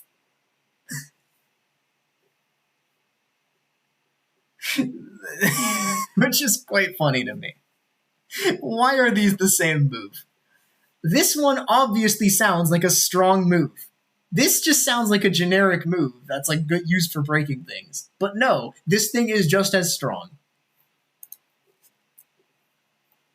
And then because he has surpassing power innate, you can run 2 damage passives. Or you can run a damage passive and something like Saving Grace. So he definitely has that going for him too. And then, yeah, exactly, yeah. Well, I wouldn't say in 1 he's a spear damage guy. I mean, in 1 I feel like in 1 you either use him as an apothecary and click Last Stand, or you use him as War Master and click the funny battle cry move. And then Cover is unironically a good passive. This thing, it was good in Octopath 1, and it's still good here. I did check to see if Cover worked from backline. Unfortunately, Cover does not work from backline. If it worked from backline, it would be actually crazy, but it does not work from backline, unfortunately. Yeah, I would agree. 1,000 Spears for breaking is more memorable than Brand's Blade, yeah. But yeah, Ulrich is just good. I would think I'd probably put him maybe below Alexia, like just low A, maybe. I'm not really sure where to put Alexia on the ordering. I think that's fine. Alexia has a great ult and mediocre regular skills. Oh, you know who you forgot? Did I forget someone? I forgot Lorana. Yeah, she's also Arc 2. True.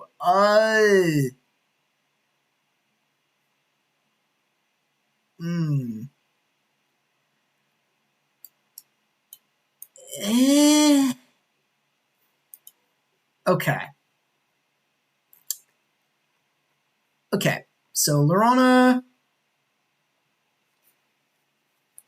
So Lorana's, she has Ethereal Healing, which is the best HP recovery skill in the game, like the best regen. Yeah, I just wasn't thinking of Wishville's story. I don't know why. But like Ethereal Healing is the strongest HP regen skill in the game. HP recovery up is nice to have by default. But the thing is, if you look at the stats here,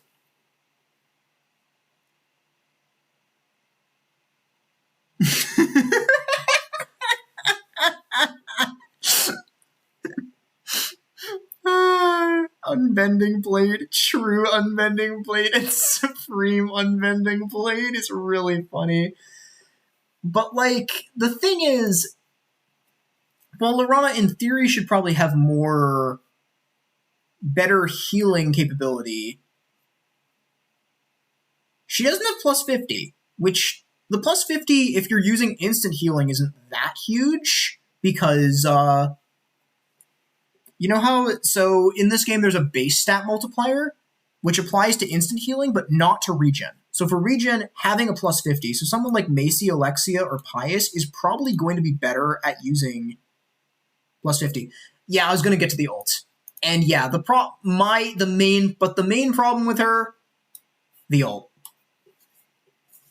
You don't want to die. You really do not want to die. Because when you die, you lose all your buffs, and you lose your ult. Which are both really bad. So, while in theory this helps you not die, it does do that, but I'd much rather have something that prevents me from dying in the first place. Cough, cough. Cough, cough. This guy.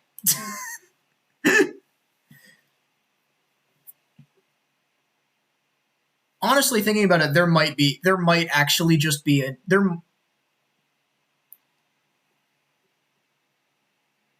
might actually, well, I would say, I mean, I have my gripes with Ophelia's ult too. I think Alaune's ult, in my opinion, is better than Ophelia's ult. But you could argue Ophelia's is better.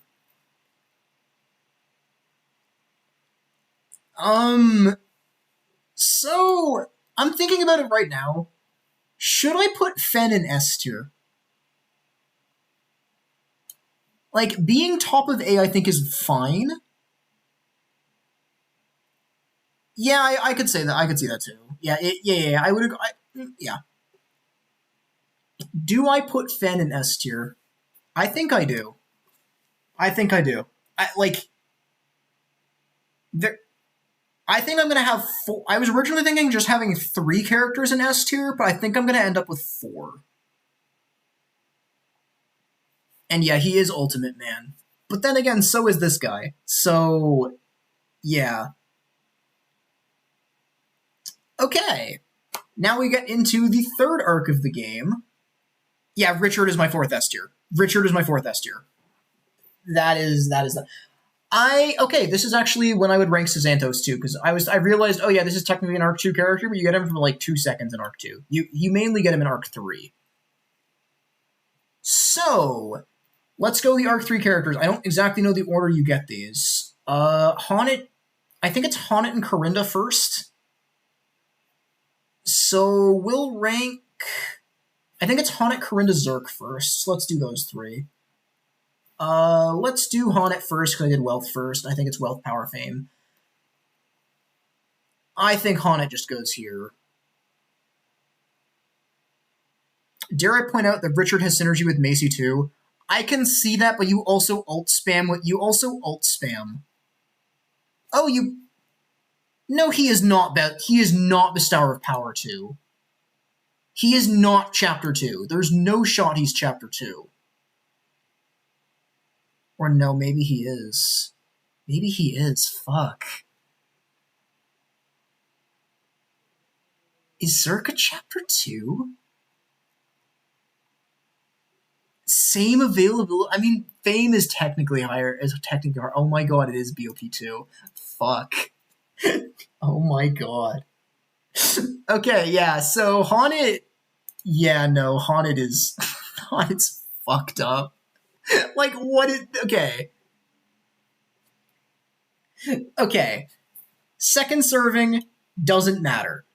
Patience, generally pretty good. Moveset, pretty great. Aerostorm, good move in this game. I really like a lot of what I really like how they approached multi-hit moves in this game. In 1, they kind of just ignored your accuracy. In 2, they nerfed your accuracy, but a little too much. In this game, the way that the accuracy of these moves work is they start off with 100% accuracy, with like the same, or not 100%, but like they start off with the same accuracy as a normal skill for the first 3 hits, but then after that, the accuracy will slowly taper off. So basically, if you have decent accuracy on her, which, spoiler alert, you will, this will hit 3 times at least, guaranteed, pretty much. So yeah, that's good. Rain of Arrows is just Aerostorm but cheaper. Take Aim is a useful move at times too. Ensnare can have its uses as well. But okay, let's not beat around the bush. This is why you use this character. I mean, you can just use her as a breaker. That's a perfectly valid use of her. But also, like, come on. You're using her for this. This is why you use her. Because, like, yeah.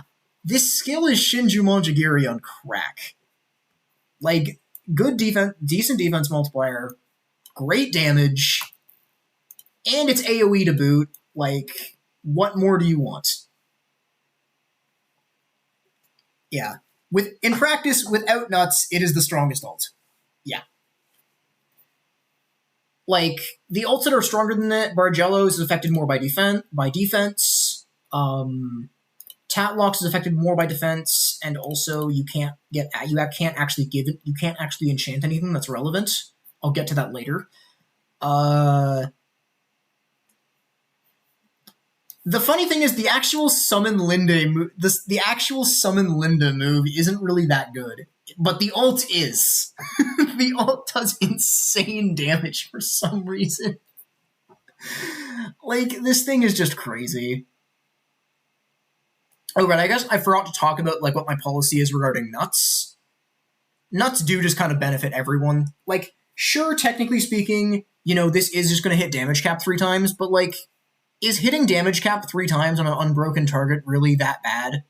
Like, that's pretty good. You can do that with nuts on this thing. Yeah. Yeah, Breakless is also just better. Though Lotus Blade can do basically you can get almost 99k/6 on an unbroken target that's weak to sword with Lotus Blade. You can do that. But also, like, that requires fucking fortitude strats, which you just aren't using. So, like, yeah. But yeah, no, the ridiculous character just does, like, good moveset too. So if you're using her on a team with, like, Fen, who actually allows her to frontline without too much fear of dying, you can use her great breaking tools. You can maybe click Saoirse ult on her in case they aren't Rick bows. Oh yeah, and also, because she's a hunter, you have access to axes and bows. And, yeah, right. I did forgot to talk about her only quote-unquote weakness, which is that none of these moves are really that good damage-wise. But that doesn't matter, because you have axes and bows, and you can just take your pick of either really good damage skill or the other really good damage skill. Like... yeah. Pretty good. Wait, when is Despair? Okay. Despair is Wealth 2. Okay, so you get 1 character from Chapter 1. Yeah, Vigorous Strike is great for the units who aren't taking immeasurable power, but Haunted is just going to take immeasurable power, so just run 2-tiered shot.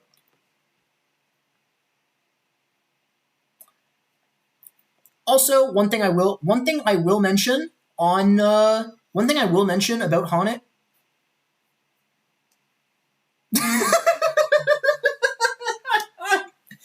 That's really funny. One thing I will mention about Haunted is she is, in my opinion, the best user of Finisher's Claws in the game.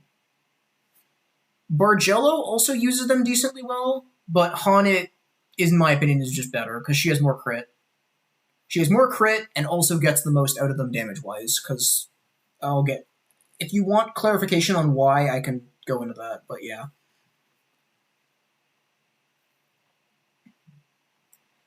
Okay. So, I guess we'll do a spare. I think just this.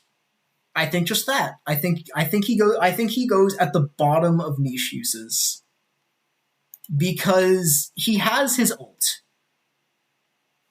Oh, I'm mainly saying it because Haunted is plus 50 crit. Base stat summary, Haunted is the same crit.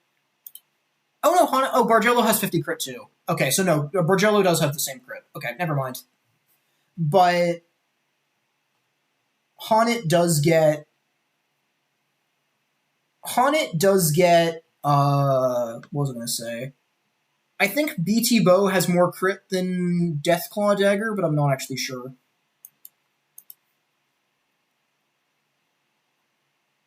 And Haunted gets 2-tiered shot. Yeah. Maybe this. Maybe this. Maybe this. Maybe that.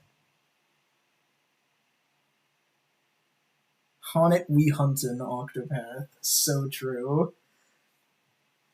So, like... okay, let's start talking about Despair. It's reciprocate... Okay. Actually, to start talking about Despair, I think, yeah, Seraphina exists. Anyway, so to start talking about Despair, let's talk about the base stats. Because I think this is quite funny. So, look at the HP stat. You have Cyrus and Raimi. one of the best magic damage dealers, one of the best physical damage dealers. And Despair, who is one of the best... Anyways, yeah. He gets physical skills. He gets physical skills, for some reason. Like, he gets a physical move, he gets lightning damage. How are you an apothecary with no HP? Exactly.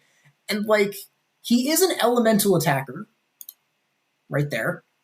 He is an elemental attacker. He does not have above average physical attack, but he has above average elemental attack. And, okay, so prolonged ailment is interesting. Oh, I guess I should talk about this. Weak to poison, they managed to somehow make it worse than Octopath 2, where it already sucked.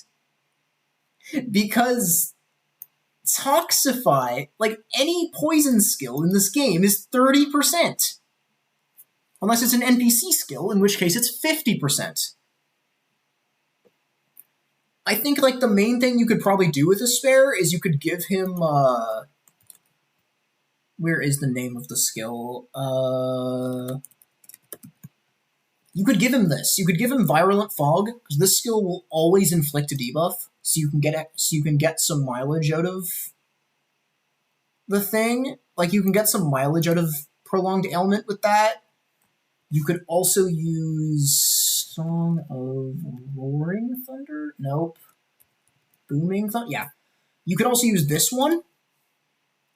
This one here, every hit has a 30% paralysis chance, so you could just try and fish for the paralysis. But again, like, Esper doesn't...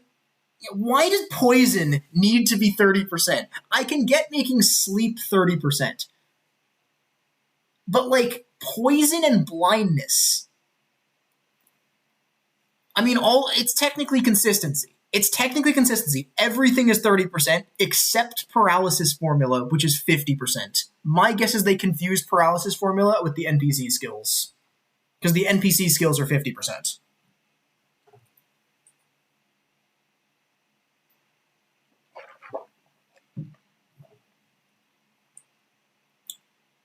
Also 30%. At least in 0. In 2 was 100%. In 1 it was where is Poison Axe? Poison Axe on Macy. It's Poisonous Touch, but yeah. 30% chance to inflict poison. I mean, I wouldn't say I'm perfectly addicted to consistent strategies, but like 30% for status conditions is super rough. Super, super rough. Like, there are some RNG-reliant things that are good. For example, Patience. But status in this game is not that. Wait, where is this fair? Yeah. So, yeah, like, what does this character do? Like, okay. So the main thing this character does is his ult, which is a thing. Like, it removes all stat drops, which is nice, but not insane. And then it gives Rehabilitate to every ally for 2 turns. 2 turns at level 1 is kind of rough. 4 turns and 6 turns at level 2, level 3 are both great. Yeah, poison has not been a strong effect in Octopath, like, ever. Like, the closest thing to, like, good poison strats... Yeah, I am not a fan of Bewildering Grace, that is true. I think it's funny, but I'm not big on Bewildering Grace. That is very true. I don't think it's worth clicking. Unless you're, like... Shout out to, like, those, like, 2 speedrun categories where Bewildering Grace is the fastest strat, but, like... I think I will. Yeah, I'll post a screenshot of it in the Discord. Probably in the post-game chat, because I don't want to... I probably don't want to spoiler tag it. Poison, yeah, Poison had uses in Octopath 1. You could use it on NPC fights, and in solo runs, there was, like, a genuine strat that you just poison things to death. It was kind of funny. Even though it was 1% per turn. Yeah, Bewildering Grace is not meant to be a serious skill. I would agree. I think it gets glazed a little bit too much, personally, because the chance that you hit the XP bonuses is just not worth it, in my opinion. Just kill more encounters. But, yeah. I don't hate all random things. Well, I don't like patience, but anyway. So, Art of Healing, this is good. But also, you can use Seal Tige and use Rehabilitate. Yeah, you had Bottled Nightmares. You could also do... There's actually other ways to do Bottled Nightmare stuff without Bottled Nightmares. Like, Hikari had a learned skill that was guaranteed sleep, and then he had another learned skill that was poison. So you could do that without... So you could basically do Bottled Nightmare strats without Bottled Nightmares. There was also an Ochette Beast that was sleep and poison, so it was basically just a Bottled Nightmare. Yeah, exactly. Patience is uniquely awful as a thing because it's just a gigantic advantage you generate by pure chance. That is exactly my take on patience. Yeah, exactly. So anyway, Art of Healing is... Yeah, the ultimate has niche uses. That is why I'm putting him in this tier. So I guess now we can talk about the other characters who you get around this stage. Yeah, it does not... Yes, Seal Tige Rehabilitate will not get rid of the stat debuffs that Mist-Tower Bell's Rings can give you. I would agree. But the advantage of Seal Tige Rehabilitate... The example of Seal Tige Rehabilitate, the advantages of it are that, one, you can use Song of Blessing to extend it. You can use Song of Blessings to extend it. And also the buffs last more time because you can boost them to get more duration instead of relying exclusively on the alt level. But regardless, Esper is still... excuse me. Esper is still useful. It has niche uses, I think. Next is Corinda. And I don't think that one Corinda enjoyer is in my chat, so I think I can just do this. I will... Why? I think I want to put you here. Corinda, if the developers in any sense, she should be here. But she is not. Because Corinda... Okay. Look at the stats. Look at the freaking stats, man. Like, okay. Actually, before I look at the stats, I'll just pull up Corinda's moves, in case you need a reminder. Soaring Javelin is cute, and it doesn't really matter. It is kind of independent of stats. This is kind of a damage... This is kind of a... It's a breaking skill, that sort of thing. But, like, having Mystic Shot and Arrow of Fortune... Yeah, having Mystic Shot and Arrow of Fortune on a base kit sounds pretty goddamn good, because that is what Zero Merchant has, and Zero Merchant is solid for those same reasons. Except, let's check out the stats. Here are all of the characters in the game with an above-average physical attack stat. Can you notice something missing here? Yeah, Corinda's not here. Oh, but surely that means she just has she just has average physical attack. That would be it, right? Oh, wait, no, it would be... So let's go here. So for reference, the good characters, like if generally for attacks, you want your attacker to have like 12, which is 120, or 11's useful too. So like Zero Warrior, good physical attacker. Zero Merchant, I'd say solid physical attacker. Corinda has the same physical attack as Cyrus, who has unchanged physical attack from Octopath 1. So the Octopath 1 characters have the same stats as they did in Octopath 1. So Corinda has a physical attacking move pool with the attack of Cyrus. I mean, if you were using War Master Cyrus, what you would do is you'd run stat swaps. So you can use an elemental attack stat as physical attack. At least you could. That was an option. But yeah. And especially because in this game, base stats give you a damage multiplier. And a pretty big one at that. Let's go. Like, so for example, if you have 250 base attack, you get 1.2, you get a 26% damage boost.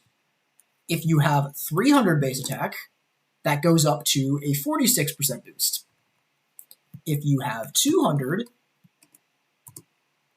it goes down to about 6%.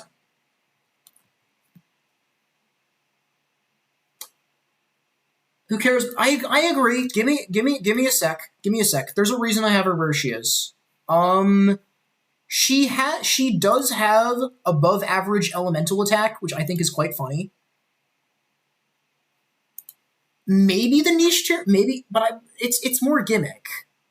No, I think acceptable is fine for her. I think it's fine. So the thing about her ult is that it's very good at level. Actually, I can actually see gimmick. I can actually see gimmick tier here.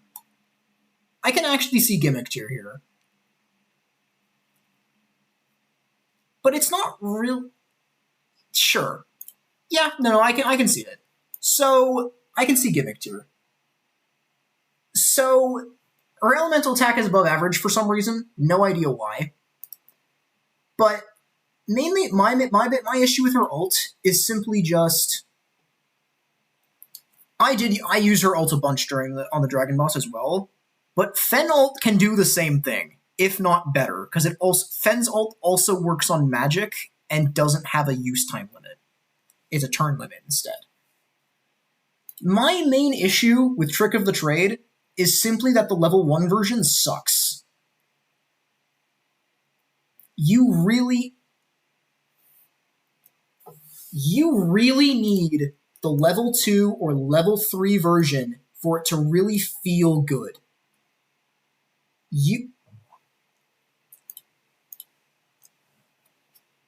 So if you build your team around getting this ult a lot, you can get a lot out of it. My Primrose soloed Orochi. If you have the tools to get that level 3, level 2, level 3 ult pretty commonly, which you can do, this is good. But at level 1, this ult does not do a whole lot.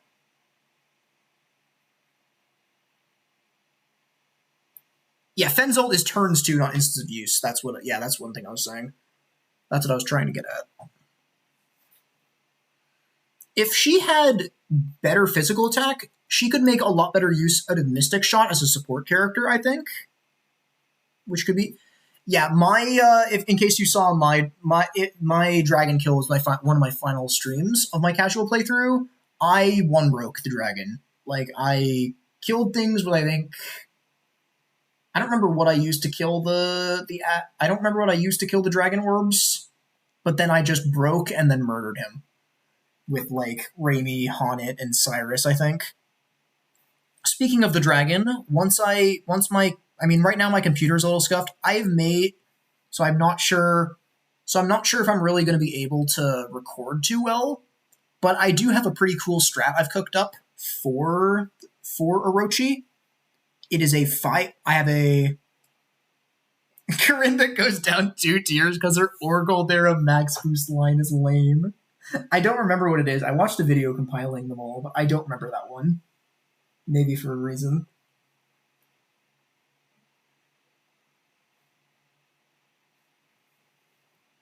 But her physical attack being low does mean she can't really use Mystic Shot too well. But again, yeah, you're using her for her ult. Oh, right. Yeah, no, I do remember that. Okay. Oh, nice. Oh, well, I mean, hey, I've been there, done that. Yeah, nice. GG's. How did a lot of them are try hard. I mean, some of them are cool. I quite like. Anyway. And then there is. Oh wait. Okay. Now she's doing her best. Yeah, actually, because I think she's probably gonna be the only character in it at the end.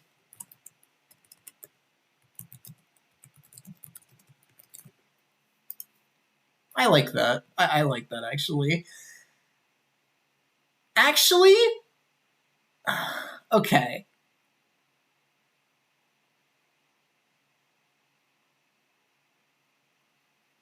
I mean, yeah, like you can make any character useful. Like, I'm not trying to say Macy is terrible. Like, Macy's useless. Like, Macy, like you can make any character in this game useful. It's just that Macy has the least unique to bring to the table. Is kind of that. Anyway, what the fuck tier do you put Zerk in? Maybe here. Yeah. I think maybe Zerk goes here. Yeah. Like, okay, so like, no, like, so first for like he's just worse Cyrus in every way. Like, check the stats here.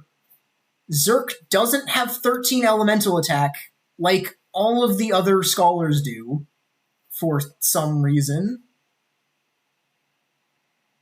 Zerk has an ultimate that is a clone of Cyrus's, except unlike all of the other scholars' ultimates, his doesn't get affected by Price of Power, which makes it just worse.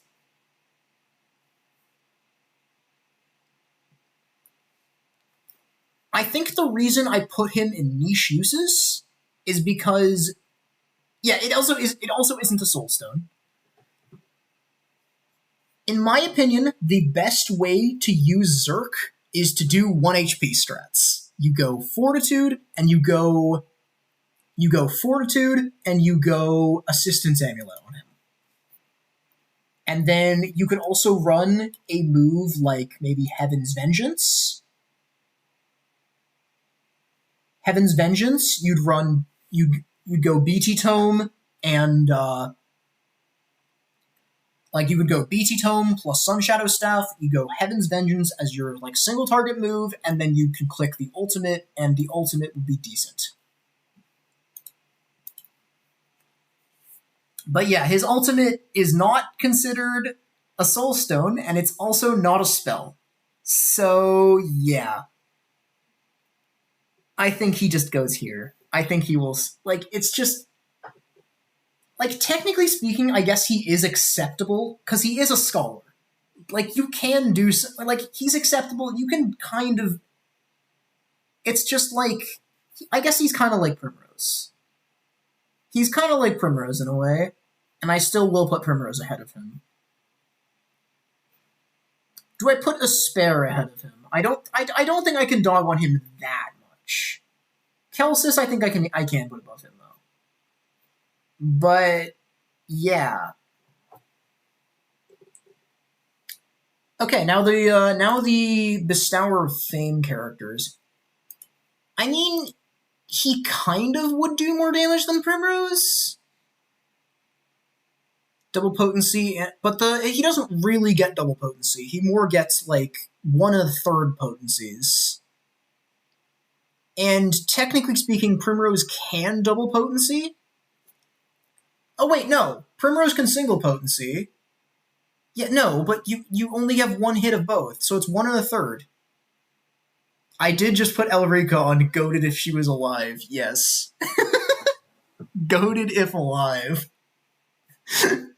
That was a chat suggestion. I liked it so much I had to do it. But also, Primrose's ult is affected a lot less by enemy defense. So for example, let's throw it in the damage calculator, for example.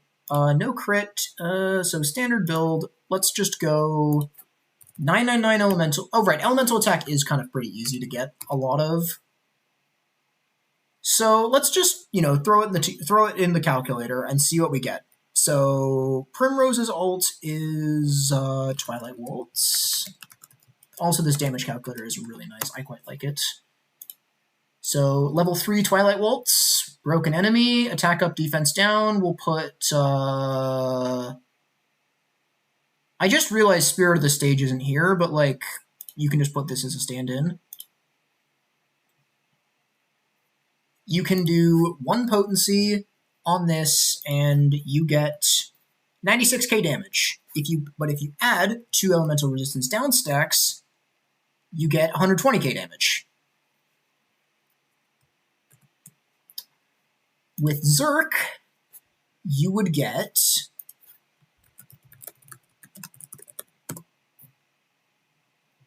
with Zerk, you get 4 hits of 17.2k, so you get 69k from 4 hits there. And then you would get 2 hits of double potency.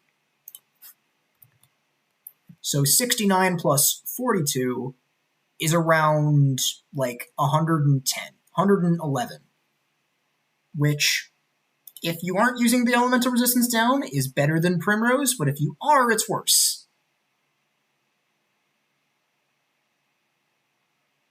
I mean, to be fair, you can run Zerk with Fortitude and that sort of thing, and that'll really juice up the damage. But also, I am just assuming 99 elemental attack, which, you know, isn't too hard to do, but also you don't get for a while. You don't get for a bit.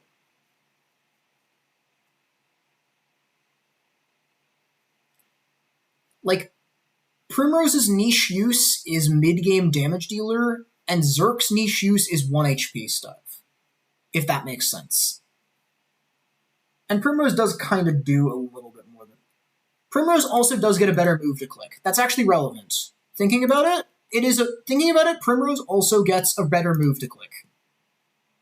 Zerk is kind of stuck with, like, Heaven's Vengeance, which isn't ideal, whereas Primrose gets Song of Lunar Shadow, which is a genuinely solid move. That the only downside is it hits once. Primrose is the good version of Lilac. Is this something I'm too mainline game pilled to understand? Is that a COTC reference? I have no idea. Is Lilac even playable in COTC? Surely Lilac is playable. Pardis is playable. Dark Sorceress, true. Okay. And now Cyrus. I'm putting Cyrus... Okay. Cyrus is going to go in one of these 2 spots. I think here. I think you guys talked me into here. So Cyrus is literally just better Zerk in every way, because his ultimate actually is affected by Price of Power. So this is the best magic nuke in the game. However, unlike Isla gets normal skills that are good. Cyrus does not, even if you assume sheer focus procs. Or sorry, not sheer focus. Even if you assume he gets a rechant proc, Arcane Comet is still stronger than anything he can do.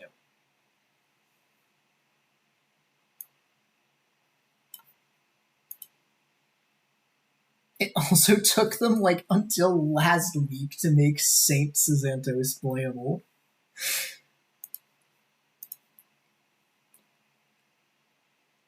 Yeah, I think Isla is slightly better.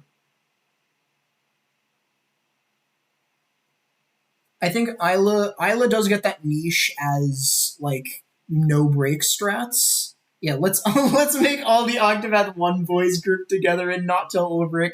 I mean, if you want to group them all together, I could just do that. But I feel like Alexia belongs there. I feel like that's fine. Ulbrich versus Alexia, I could see doing this. I could. We could do it. Not sure yet. I might just do like a second look through at the end when I'm done all these. So that leaves... Oh wait, Ophelia. Fraud Ophelia. Alexia, honorable mention, true. Honorable member.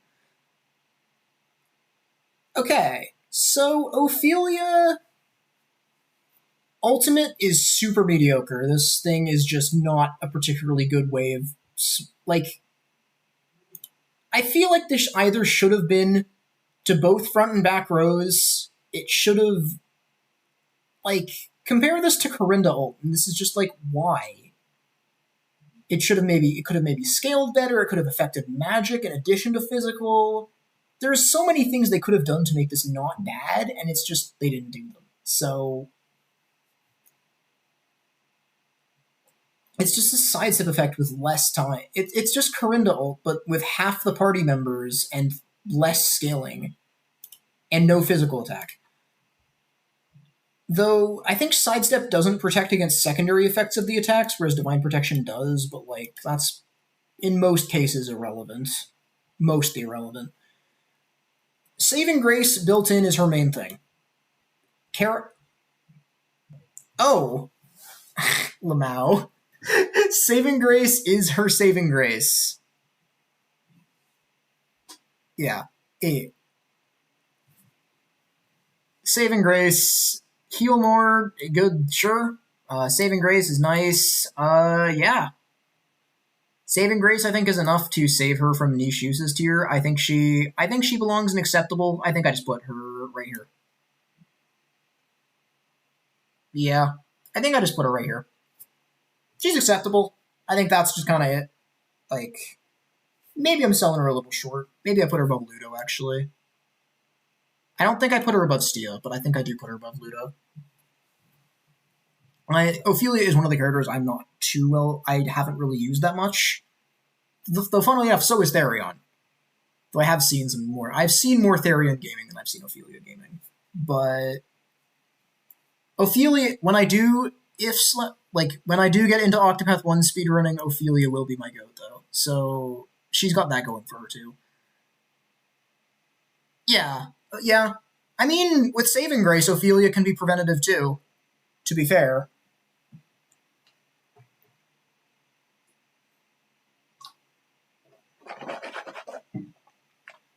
Saving Grace does let you heal proactively.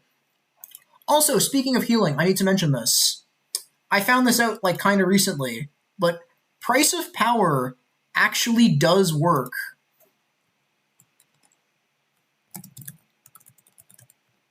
It actually boosts healing of heal wounds, heal more, and revive. Oh, wait, sorry, there's actually one more. Arcane healing. How much? The funniest part about it, though, I forgot to mention this, so I thought this was in my thing, but apparently it wasn't. Let me just quickly...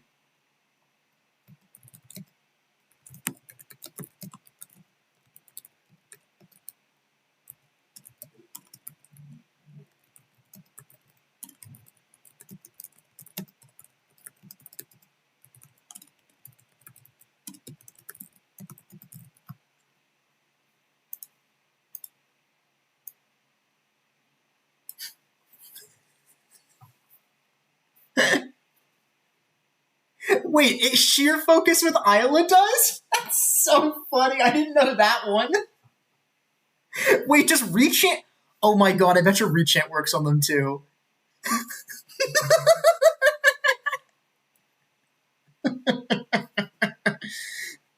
Price of Power works on any healing effect that is considered a spell, but for some reason Ethereal Healing is also a spell and it doesn't buff the regen at all. So you don't want it. So there is like some merit on running like Price of Power Ophelia or like Price of Power Alaune, but like don't run Price of Power Lorana. So yeah, I just don't think it's worth it. Like, the funny thing is it boosts Revive too. And Revive is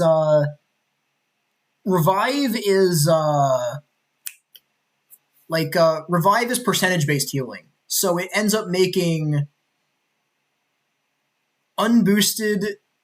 unboosted revive, it would revive you at 50% health rather than 25, and then one boost would be 100% rather than 50.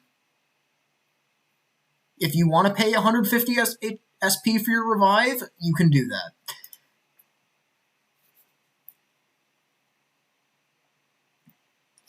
Price of power, sheer focus, rechant. No, I mean, heal more would be even better. Heal more is the strongest one. Price of power, sheer focus, rechant, heal more to cure cancer. True.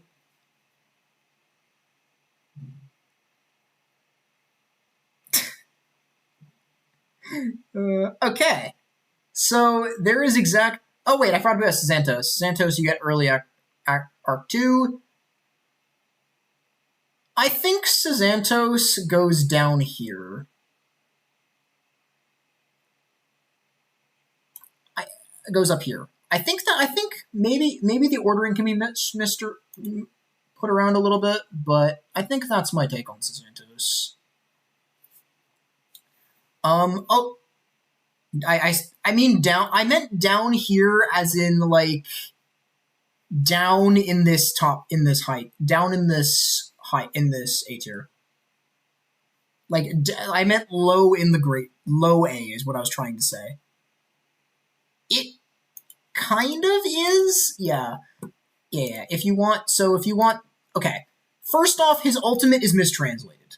His ultimate is just straight up mistranslated. It says deal more damage if graced with Divine Flame. What this actually means is that it will hit a third time. I should actually clarify this here. This should say deal more damage if graced with Divine Flame.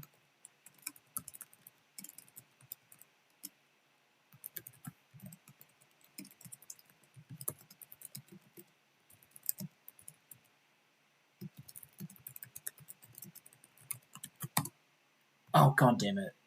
Not identical, I was right the same. Oh, actually hits a third time.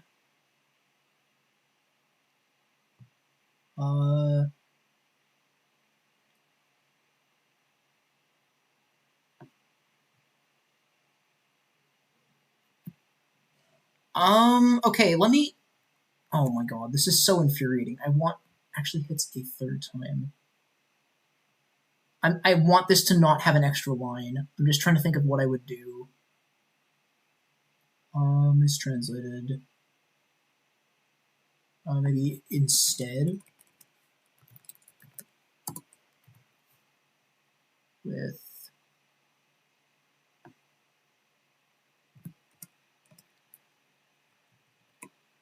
I could just say adds a third hit.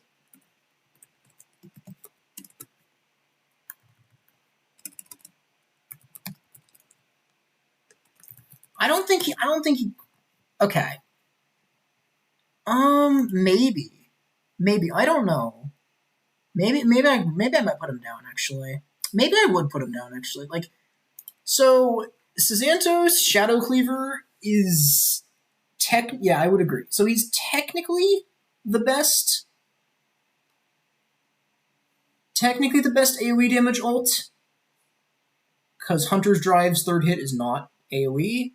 Well, actually, it's the best AoE ult not named Holy Sword. I think one of the things he does have, though, is he does have this, which is not bad, and he also just has, like, the most blessed stats of all time. For reference, so there's base stat totals in this game. I'm actually going to mention this because I think it's funny. So, the characters that you obtain in the final arc in Bestower of All, plus Raimi and Isla, get 2 extra points of base stats. Every other character has 100 points. 0, Raimi, L, Isla, and the final arc characters get 2 extra stats. However, Santos gets 10 extra stats. So he's got good HP, the best physical attack in the game, Tide's second best elemental attack in the game, and then just good stats across the board except for evasion and SP, which are kind of whatever. So, yeah. But yeah, I don't know. I don't know what Santos. Do I put him... Beat recovery on break is okay. Nothing crazy, but okay. Master of offense, I think, is alright. Above average, maybe. Like, this passive in Octopath 2 sucked. I think it's the same thing. It's the same thing in this game, but, like, a lot of support skills work. A lot of support skills that characters have are mediocre, so it's better than nothing, is what I'm trying to say. Okay, Phantom Strike being 40 SP is really annoying, actually. It is worse than what Bargello has, but also Santos is significantly more likely to actually break an enemy compared to Bargello. So there's that.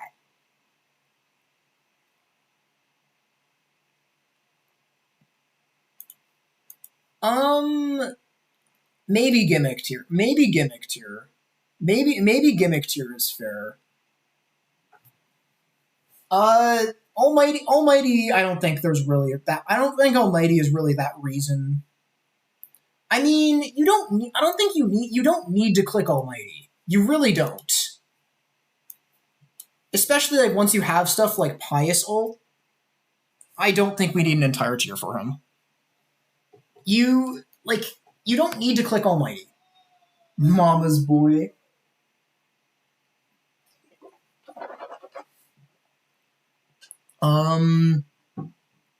You don't need to click Almighty. But yeah, spending a turn to click Divine Flame is a drawback. Though I think the vision with Santos is you click max boost Divine Flame, then you use skills to break the enemy. True. So the idea is you use Divine Flame, you break things with him, and then you click the ult button. But I feel like that's also a little ambitious. You're not always going to get that to happen.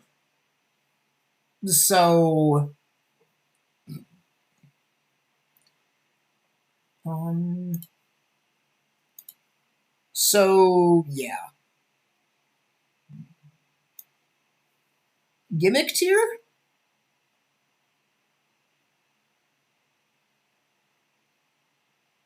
Gimmick tier or bottom of great? Actually, I mean, no, I can see bottom of great, especially if you're allowing nuts.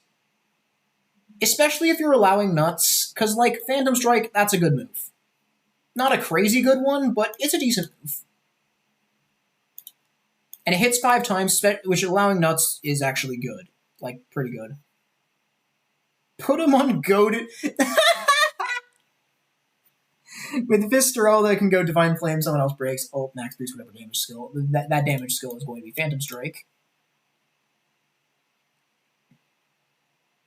I mean, it doesn't have to be with Fisteralda either. You could just Divine Flame, someone else breaks, ult, max boost, whatever damage skill. That can work too. Between goated and alive and great. I think bottom of great works. I think bottom of great works.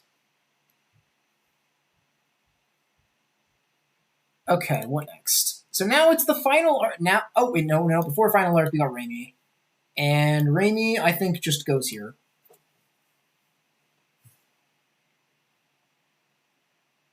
Okay, because he's alive. No, I don't want to add too many tiers. I don't really want to add too many tiers, to be honest. I mean, yeah. Without nuts, Lotus Blade is kinda... Cyrus, with Cyrus, this defense multiplier isn't nearly as important. This defense multiplier is more impactful to Raimi compared to Cyrus. Because for Cyrus, he can just max out his elemental attack without nuts super easily. With Raimi, she absolutely needs nuts to max out her physical attack to get full mileage out of this ult. So while it is a good, it's still a very good ult. Don't get me wrong, because hitting 6 times is kind of nuts. But it's like not insane. Like it's not going to do better than say Hunter's Drive, for example.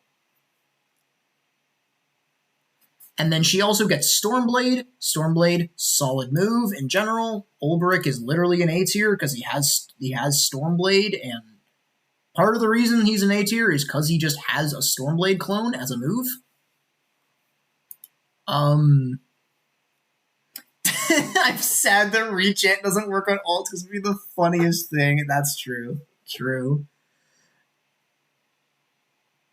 One thing about Rechant I forgot to mention is that, so one of the ways you get ultimate charge in this game is by boosting skills. And Rechant actually counts as using the skill twice for this purpose. So you get double ult charge from it too, which is kind of funny. Anyway, back to, yeah. And then Rainey's other thing. I guess I can talk about the rest of Rainey's kit. So Rainey having above average physical attack, or Rainey having above average elemental attack is very funny to me. But like, Vengeful Blade, whatever.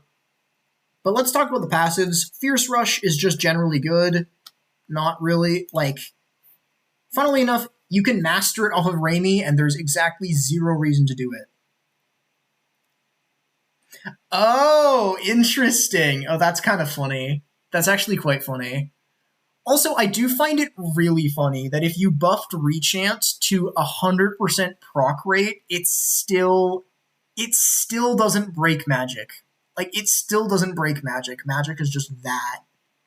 I mean, to be fair, it's actually like it's actually cheating levels of break power, but like, if you buff it to times 2, it's actually like not even that crazy because they made the spells way too weak for some reason.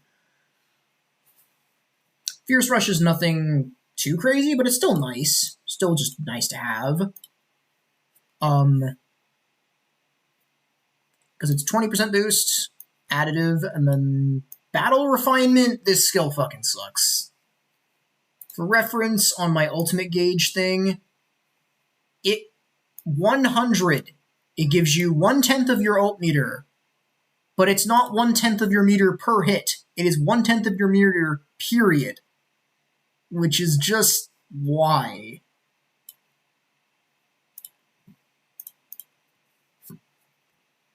But it's not like she needs it. It really is not like she needs it. BP luck is kind of nuts. But the thing about BP luck is Rainy is also the squishiest character in the game. So if you aren't using stuff like... Why not? Smiley face. So she's also the squishiest character in the game. So if you aren't using something like Fen ult or... Actually, it's mostly just Fen ult. If you're not using... Actually, no. Fen ult or health boosting nuts or like assistance amulet on her, she isn't going to be able to frontline for a long enough time to really get a ton of use out of this. But if you are able to get her to frontline for a bunch, this is great, because it just gets you a bunch of ult charge for free, and also, just max boosting things is not bad either. Why I'm saying it gets you ult charge, because, spending BP gives you ult charge. And with that, we're finally able to move on to the final arc characters.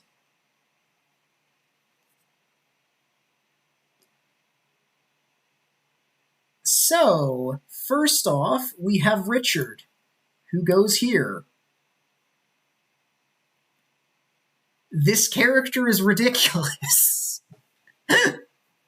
Like, this character is ridiculous.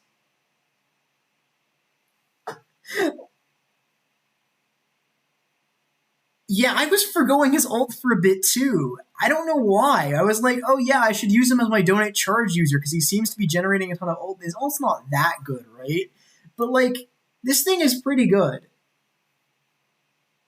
Like, this ult is good, and then also it procs Invigorate and Inspire on everyone, including himself.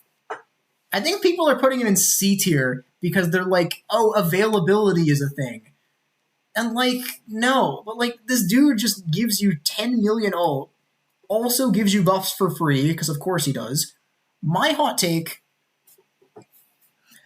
well, it's the best ult battery not named Doter's Charity, but like, yeah. It's the best ult battery that isn't Doter's Charity. But Doter's Charity does use a limited resource to function. Or mostly limited resource. But my hot take on Richard is that leadership isn't that good on him. My hot take on Richard is that leadership really isn't that good on him. Because if you get bolster and high morale, if you get high morale to proc and click, if you get bolster and high morale both to proc, you can, like, if you get bolster to proc, if you get high morale to proc, bolster already gives you tier 2 buffs. And then also, if you're ult spamming, which you probably might, which is a great strategy with him.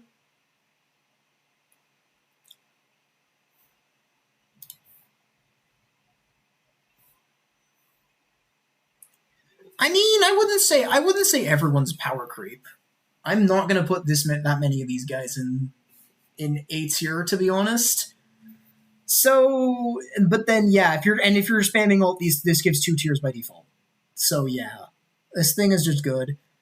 The move that I'm the most confused about why it is on his kit is Stunning Strike. Yes, this move actually is. Wait.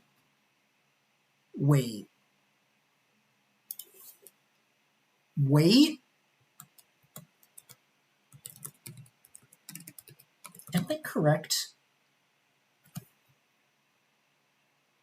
Oh my god. No fucking way. What's the move then?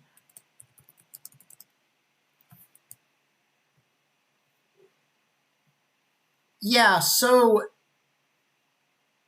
Okay, I was correct. I was indeed correct here. Okay, so...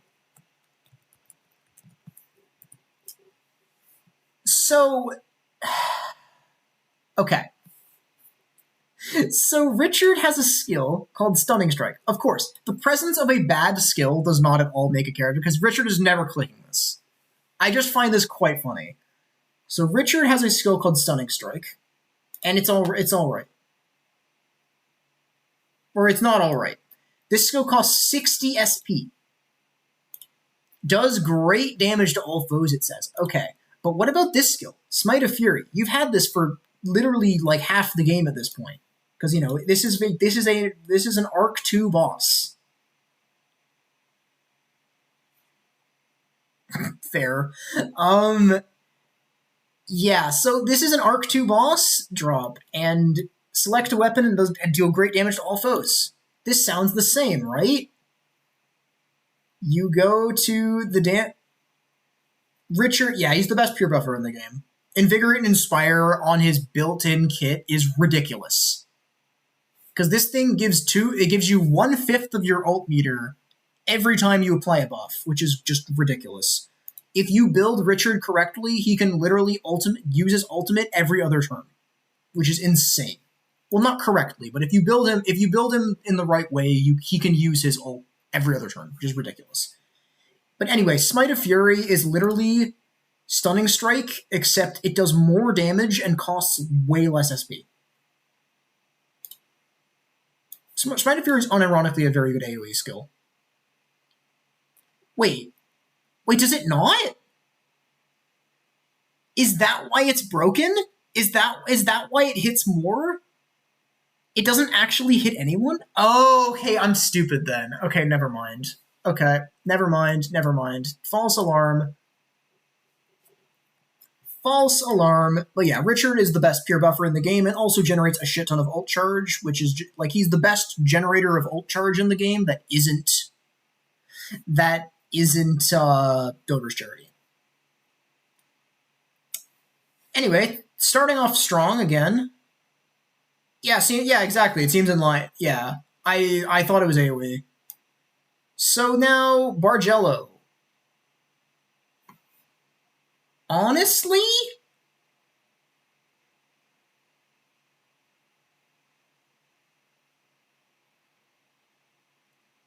okay, that might be a little crazy.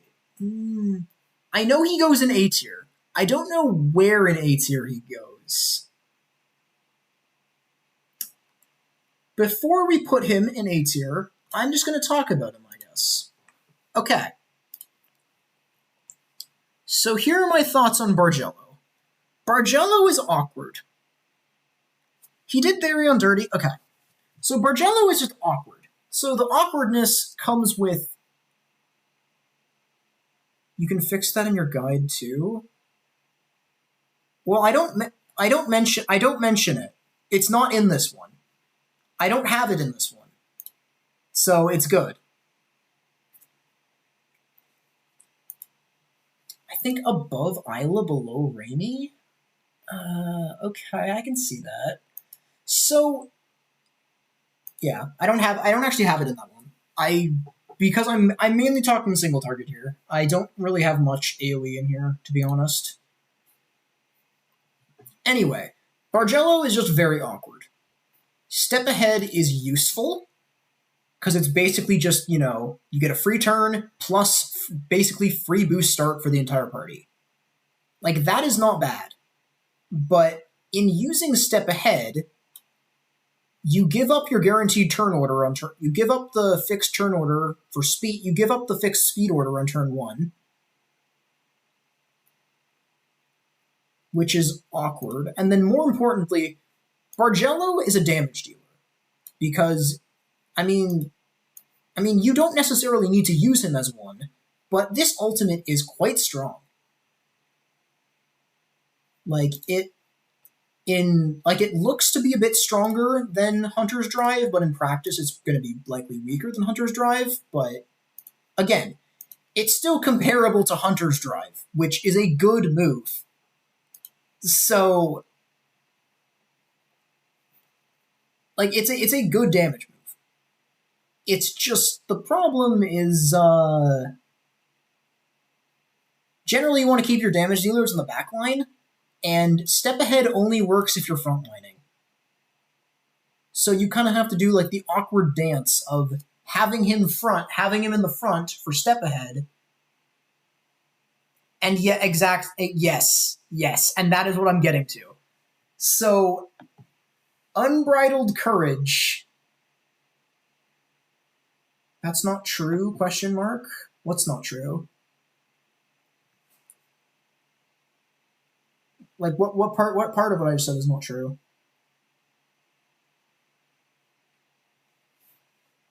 Step Ahead? No. Step Ahead there's no shot. I tried that on my casual playthrough and it did not work. I could have sworn I tried that on my casual playthrough and it did not work.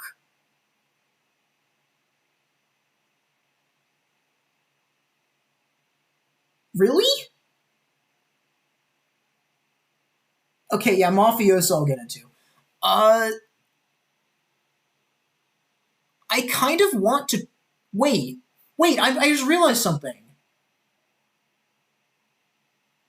No. Okay. Wait, I can pull it up in this. Fuck it, I'm stupid. Yeah, I think you have to put him in front row. Oh,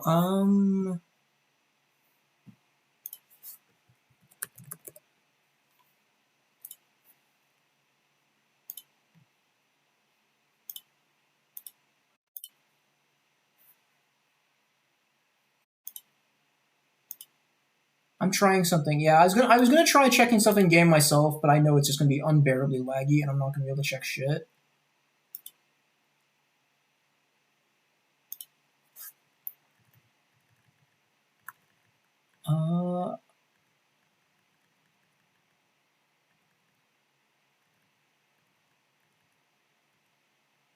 Where do you put him?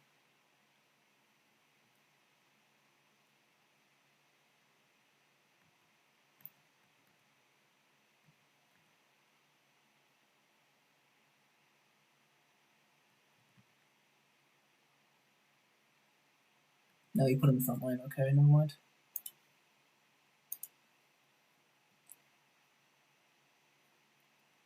Cool. Okay. Let's go back. Okay, yeah. Check that for sure. But the other awkward thing about Bargello is unbridled courage. Yeah, it could. Yeah, it definitely could. Restore 3 BP to equip carrot. Wait, so step ahead does work from backline? Yeah. Unbridled courage. This passive should be okay. Okay, so step ahead works in backline. Oh, that's kind of nuts then. Oh shit. Okay. Okay, that makes him a bit less awkward. Okay. Yeah, because I didn't remember it working like that either. True. Same. I didn't remember it working like that. That's interesting. Okay. So apparently it does. I can maybe check off stream just to check, but I don't think I can try and check on stream. I don't think that's going to work at all.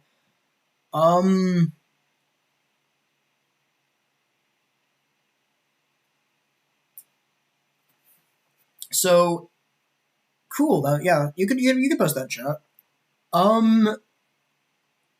Oh, you can't send it. Oh, unfortunate. Could send it in the Discord if you're in the Discord.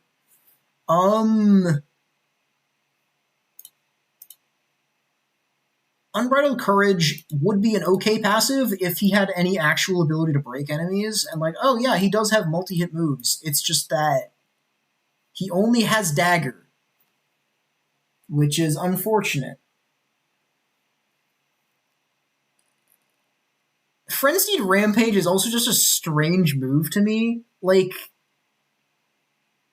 This move does not need a 10% of max HP downside. It is not that strong. And then Mafioso is interesting because you would think that since it has the same description as Surprise Attack, it would be a very similar move. But these are not the same move.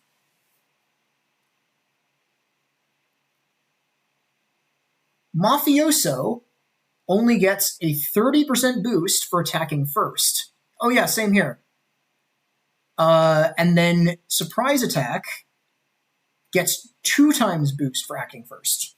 So basically, Surprise Attack is ever so slightly better if you do act first, but Mafioso is better when you don't act first. So it's more consistent. But I still don't think it's anything crazy. It is just worse assassination, in my opinion.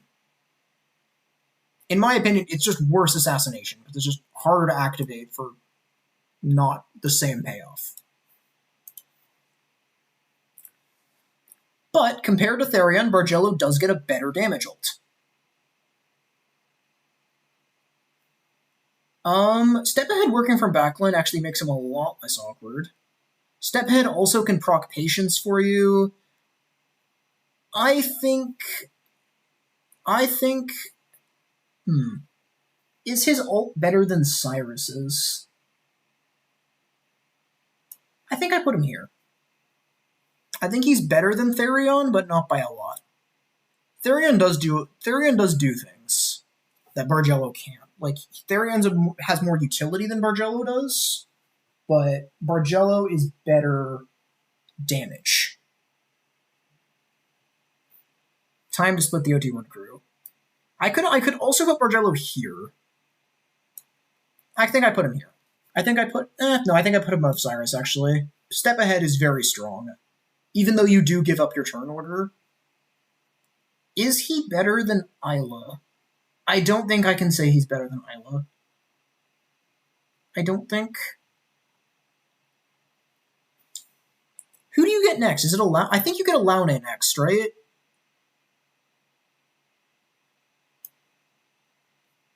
Alaune is this.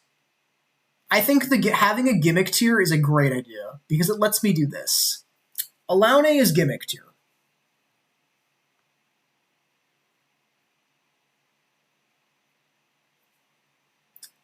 And the gimmick is encourage.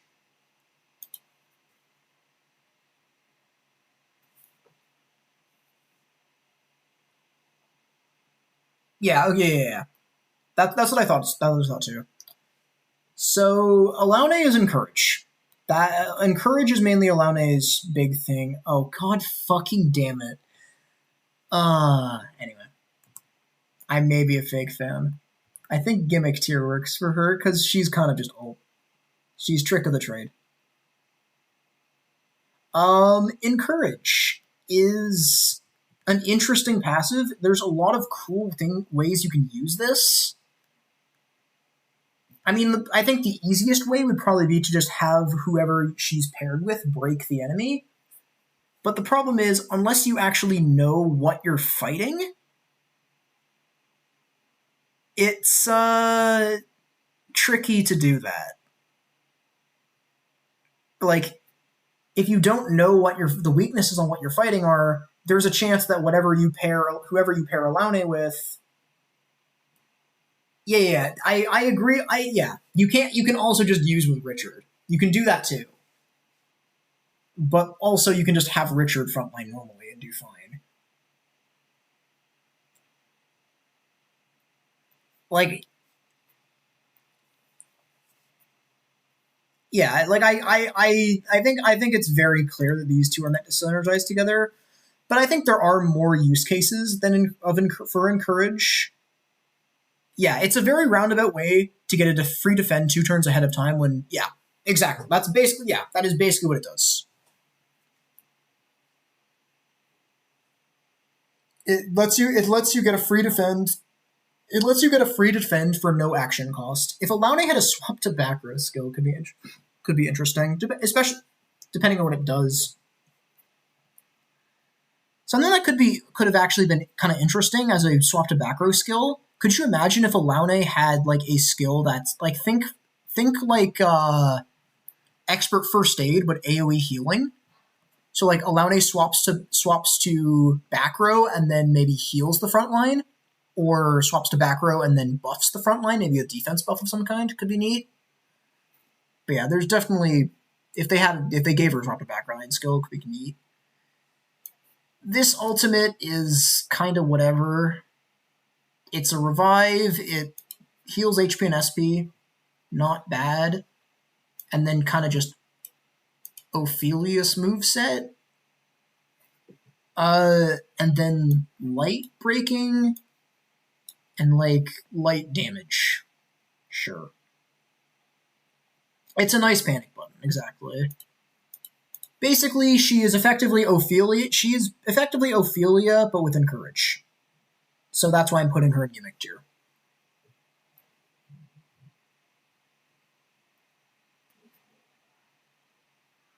I mean, if you're using Saving Grace, then the Aelfric's ult you get on the way to True Ending is better. But if you aren't using Saving Grace, I would agree on Alaune's ult being better.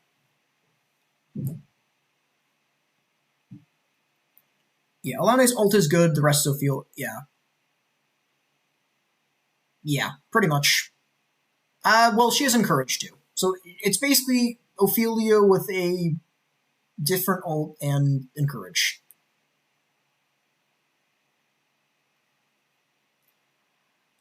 I mean, sure, but like, I don't feel comfortable putting L above. I don't feel comfortable putting L above Saoirse, or above Zero, or Haunted, or any of these characters. Because, like, you know, as strong as her ult is, it's not affected by price of power, nor immeasurable power. Because, you know, it's magic and it's not a spell. So I think it's fine. I think it's fine. She does use Goodwin. She does use the Vast Energy glitch super, super well. It would be more pleasing. But yeah, goated if alive. Anyway, Rondo. Oh, man.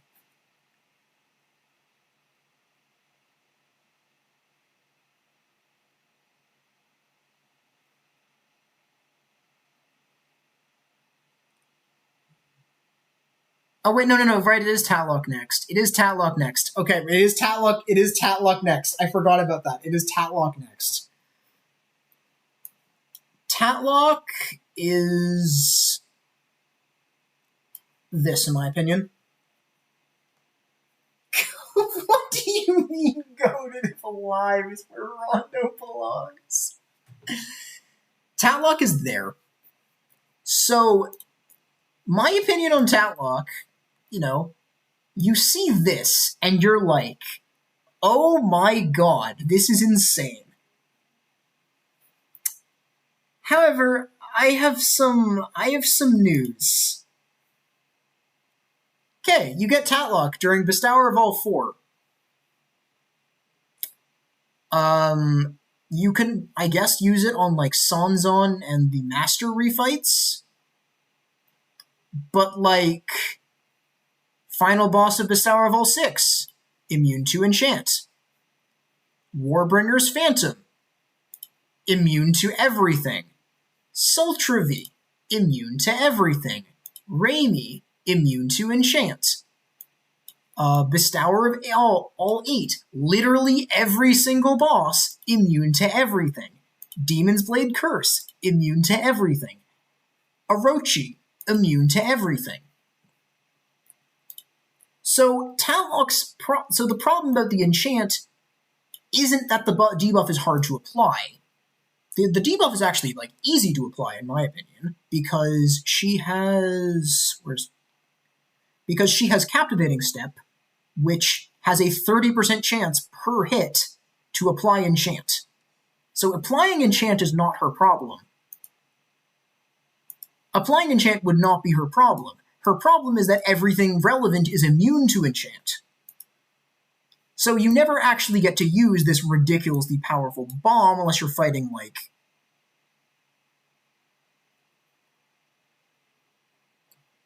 No, but here's the thing, she does have sauce.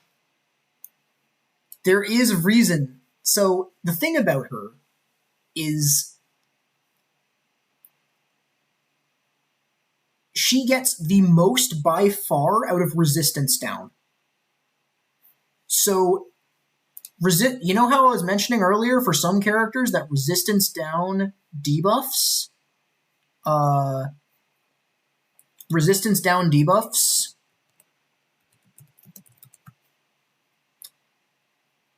can stack? Well, here's the payoff for that. Deal fan damage to random foes 2 times and lower fan resistance for 2 turns. Each one of the hits lowers fan resistance, meaning this is just a 30% damage buff for fan damage. And you can use it twice to get all the way up to the 60% damage, to a 60% damage boost. So, you can basically just get an effect that is stronger than Finisher's Claws for almost free when using Tatlock. And only Tatlock can use this because no other weapon type gets a multi-hit resistance down. Only Fan gets it, and only Tatlock has any business actually using fans. And then, of course, in addition to that, Tatlock also has, like, other useful moves, like Disintegrating Dance is pretty good. If you're not, like, using Pious or whatever, Dark Panther Dance is useful. Oh yeah, what's the skill called again? It's from a guy in Suffratalgia, Bejeweled Noblewoman in Suffratalgia Palace Entrance, and it's called Noblewoman's Fury. Yeah, Tatlock doesn't need to use Finisher's Claws, BT Blade, or Seal of Oath. Yeah. Tatlock doesn't need to use Finisher's Claws or anything. You can just run her with this NPC and do great. Of course, the NPC does kind of suffer from the issue of being random hit, but then again, so is Tatlock's ultimate. So if you're in a situation, if so many bosses weren't immune to enchant, yeah, she'd absolutely be top 2. It should. I don't think I specifically tested it, but it should. I don't see any reason why it doesn't work, why it wouldn't work. I think she would absolutely be top A if bosses weren't immune to enchant, because, like, imagine fan resistance down tech with a move that has 32 friggin' power. Like, Jesus Christ. Yeah. But elemental builds don't get as much out of Seal of Oath as physical ones do, simply just because you have potency weapons for some like Cyrus or even Zerk, but you could do it.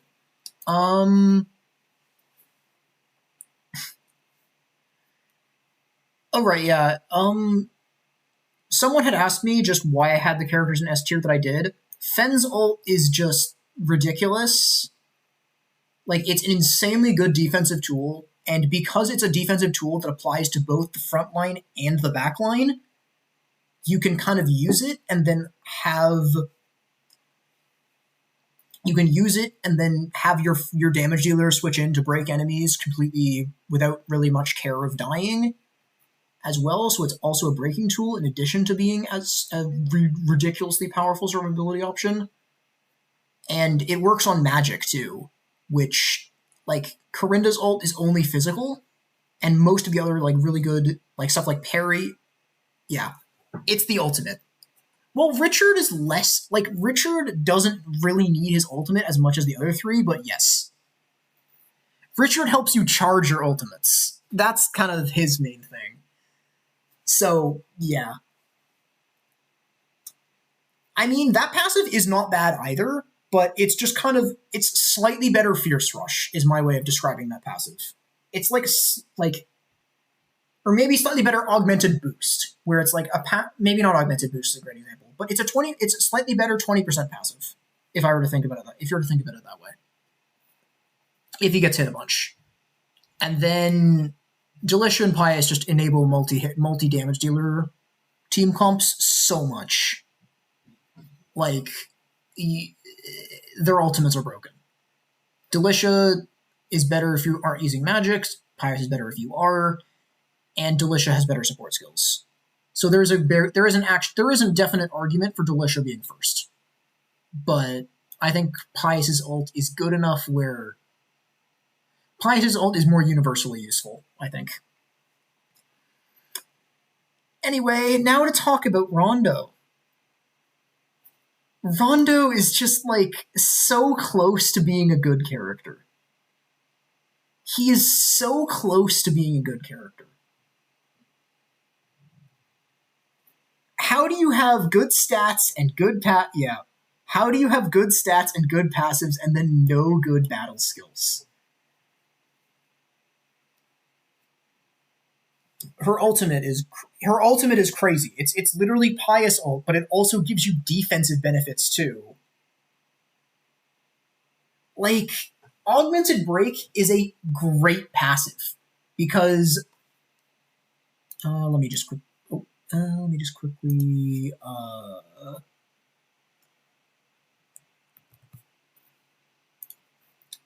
quickly pull up the spreadsheet that I wanted to, or not spreadsheet. So I made this. I should probably make this as a community post, to be honest. This is very useful. But it's an overview of how all the damage boosts work in Octopath Zero. So, in case you're curious on how much of a boost things give, Augmented Break, 30%. Seal of Oath is 20%. So the thing about Augmented Break, so these cap at 60%. But for, like, the theory behind Rondo is that, Augmented Break increases damage by 30% and it's a category 2 bonus. You combine this with Finisher's Claws BT Blade and Sun Shadow Staff, and he just gets a 60% damage boost to everything. Which is nice. And then you're like, okay, then you can run like immeasurable power, that sort of thing. But then you look at the moves he has access to, and you're like, oh. So, like, let's look at the sword moves he can use. Well, this is Raimi exclusive, this is Sazantos exclusive, and then your best option is either Charging Strike or Reckless Strike. You can use, I guess you could use Reckless Strike and be kind of like Therion-esque, because this is literally Assassination, a move that I have said is good. So you have this as your option. And then, like, okay, but what if you wanted to go magic? Don't go magic. Like, I guess you could use that, but don't go magic. But the real problem with Rondo is just, like, dude. This does not look terrible on paper. Like, it's an Ulbrichel, but it hits twice. Show you that, like, it's an Ulbrichel for it's the same total damage as Unbending Blade, but it hits twice, so it doesn't have to deal with the damage. Yeah, it always takes more resources. Yeah, I would agree. It is just bigger as Strike, but worse. True. And yeah, Therion does get BP Thief, which is good. Which is also good damage. So Therion kind of has the 1-2 punch and is also a utility unit. I think that's kind of his thing. Like, he has respectable damage on his base kit and then is also a utility unit too. Like, he has debuffs, he's got extended enfeeblement, he's got built-in snatch plus steal. He's got lots of things to do.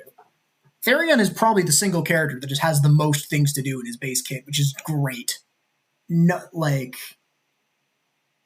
he has so many buttons to click. Like, you're never really going to be upset with what you're doing. Like, he has just a lot of options for things to do. Anyway, so this seems okay on the surface until you realize. So there are 2 other ultimates in this game that do physical and magic damage. There's For the Family and Call for Help. Except both For the Family and Call for Help have a magic hit that still uses his physical attack. And still use their physical attack. Sword of the Sacred Flame is the same thing, but worse. Because the second hit is magic, and is real magic. So the fact that it's real magic means that if you try to run immeasurable power on him, well, you only get half the benefit of it when you use your ult. Which is kind of rough. So, I just, like, why? This ultimate is the only ultimate in the game that requires you to be a mixed attacker to use it. Why is it weak? Just run... You would think, oh, just run Price of Power too. You might think, oh, you can run... I mean, obviously, I know you mean that as a joke. You could run Price of Power too. But the magic hit isn't even buffed by Price of Power because it's not a spell. It's not even a spell, so you don't get that. So, like, I guess you could do, like, Fortitude. Ironically, this should have... It really should have. I will say, literally, all you need to do to make Rondo a good character... Real quick, what are Rondo's stats? I'll just pull out the base stat summary real quick. He's got 12 elemental attack and 12 physical attack. So, just, in general, good. Like, same physical attack as characters like Zero Warrior, Zero Hunter... Ulberich, Honnet, Tatlock, and then same elemental attack as other useful elemental attackers, like, I don't know, Primrose maybe. Like, he's meant to be a mixed attacker. All I'm saying is that, like, intentionally sabotage the inferior version of Sazantos. All I'm saying is that if you give the very similarly named Holy Sword to Rondo, he becomes a top tier. That's all I'm saying. All I'm saying, you give the similarly named... Wait, but, like, why would Ulbrich want to be a mixed attacker? Like, what magic moves would he use? Like, what reason would he have to be a mixed attacker?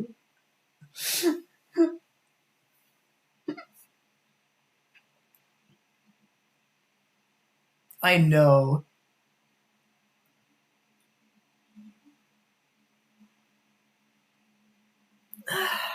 Oh, Red, I guess I also have to mention Holy Flame. Yeah, the foundation is like, yeah, he has everything he needs to be a good damage dealer. Potentially even he he has everything he needs to be a great damage dealer except actual damage skills. Like his best option is Reckless Strike, probably. I guess technically, if you're looking at Reckless Strike, it is going to be better than Vigorous.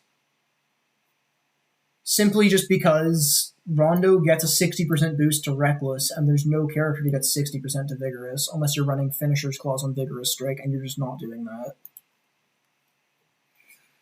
But, like, yeah. Okay, that's Rondo. But, like, what tier does he go in? That's the real question. What tier does he go in? Is he, like, niche uses? Does he go, like, here?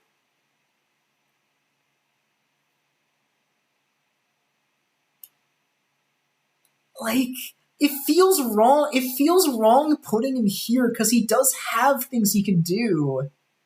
Because like the foundation that like his support skills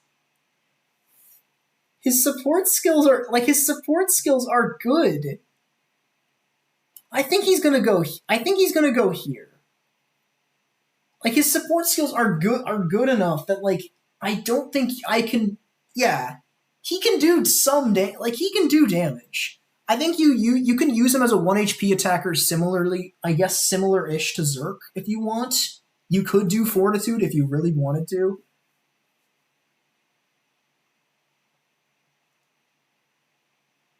Yeah. It's just like, dude.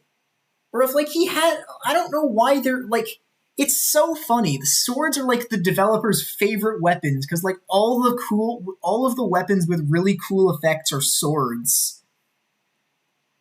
But then they don't actually make any good sword. They don't actually make any good sword skills that aren't character exclusive. Like you give Rondo Stormblade and he's like decent. Anyway. Next is Eltrix, and she goes in Gimmick, which I think is fair with a Laune there too. Eltrix goes in Gimmick tier, in my opinion. Actually, is she gimmicky or no? She's not gimmicky. She is not a gimmick unit. No, she goes. I put her here. Acceptable. So like, Eltrix is. Actually, no, I put her above Tressa. Yeah. So, Eltrix has a lot of things going for her. Like, for example, she's probably the best leadership user in the game. Because being able to give a tier 2 defense buff to the entire front line is useful. Of course, you can just click Richard ult or Delicia ult to do the same thing, but you don't need that. Her having regular provoke is really stupid, but sure, I guess. I mean, you're never clicking this, ever. You're never clicking this. Offensive maneuver, you potentially click.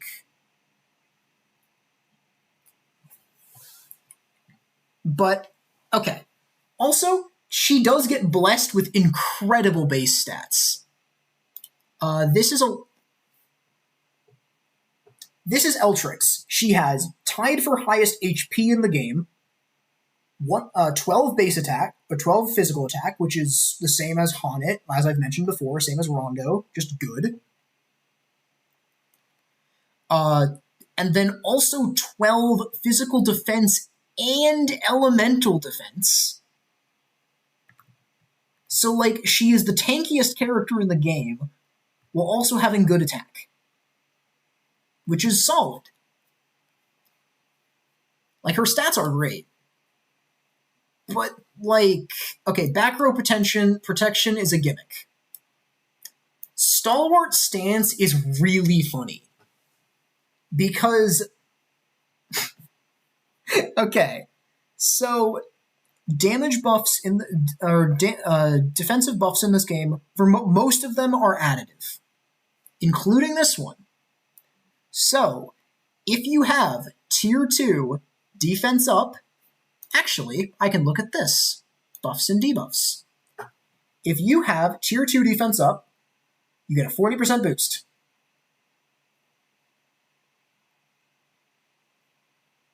You get a 40% boost. Tier 2 defense, tier 2 attack down makes it 80% total damage reduction. 5 tiered buffs, each stack is a 5% boost. So if you get the 80% from tier 2 buff and tier 2 debuff and add 20% from 4 stacks, that's 100% damage. That is 100% damage reduction. And you might be thinking, surely you can't actually get 100% damage reduction in the game. And no, you can. If you have it, Eltrix just takes 1 damage from every physical hit in the game, which turns her ultimate into Kelsis's ultimate. But, like, all of that work to make this ult just Kelsis ult, but slightly better, for all that work, is just not it. It's just not it. Eltrix has good stats and great weapon access, like people were saying. BT Blade 2-tiered shot is just good. But then she has, like, a very bad ult. And having a bad ultimate is... yeah.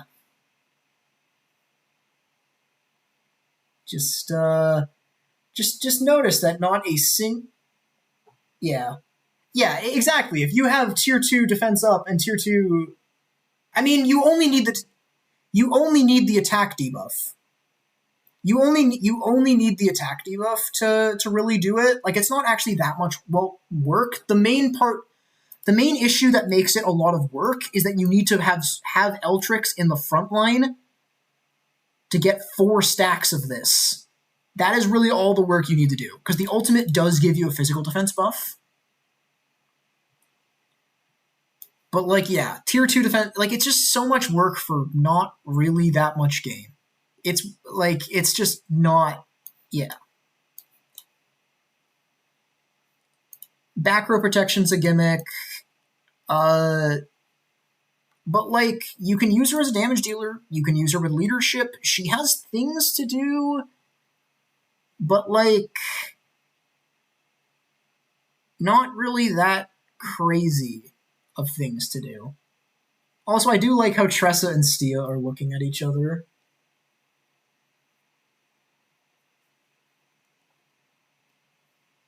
But again, Kelsis ult is literally just that, by the way. It's literally just Kelsis ult. With all that work and Kelsis ult. It's just Kelsis ult. She's higher because... well, you can use back row protection to enable a Fortitude user, which works 1 time when she switches, which takes damage... I should... once. It doesn't work on AoE, and it only gives you 1. So if you want to protect your Fortitude user, just use cover. This does the exact same thing as back row protection, only there is no usage limit. Wait, I just realized, why the hell does this say single hit? This is permanent. This is permanent. Just use cover on someone. Yeah. Just use cover. Back row protection just doesn't work. And now time to talk about Solon. Speaking of cover strats are actually like super goated in Octopath 1 speedruns. Like, cover actually gets used so much in Octopath 1. It's super cool. No, he goes here. He goes here. Okay, let's attempt to explain how the fuck Hawk of Orstera works. Thankfully, I've already done the work for you. Yeah. I know, he's fun character-wise. The funniest thing to me, the funniest thing to me about Solon. The funniest thing to me about Solon, though, look at this. Best elemental attack in the game, and then he has of equal might, which also gives him the best physical attack in the game, along with Raimi and Sazantos. Except he has Rondo syndrome. He has no moves. That's his problem. He has no moves. He has really good stats and no moves. And 0 moves. Nothing. So then, okay. What about, except, like, Rondo at least can, like, do something. Rondo has much better supportive damage tools. Actually, I'm talking myself into doing this. Actually, I might be talking myself into doing this, actually. Macy is not lonely in this tier. I think he might actually be down here. He's either here or here.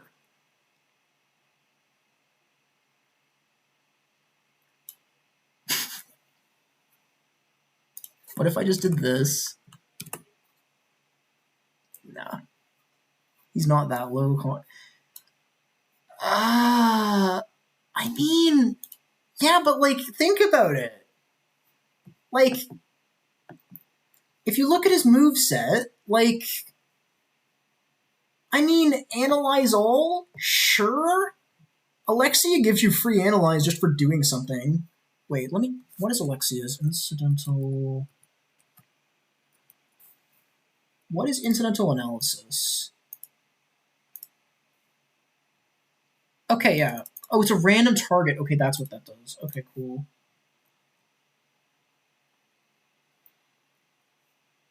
I would not say Rondo is worse. That's my point. Like, I think he'd go here. You can launch Hork of Arstera 3 times. Maybe, yeah. Maybe I put him here. I think he's worse than Rondo. I think I might have overestimated Asper's usefulness, but no. No, I think she's doing her best.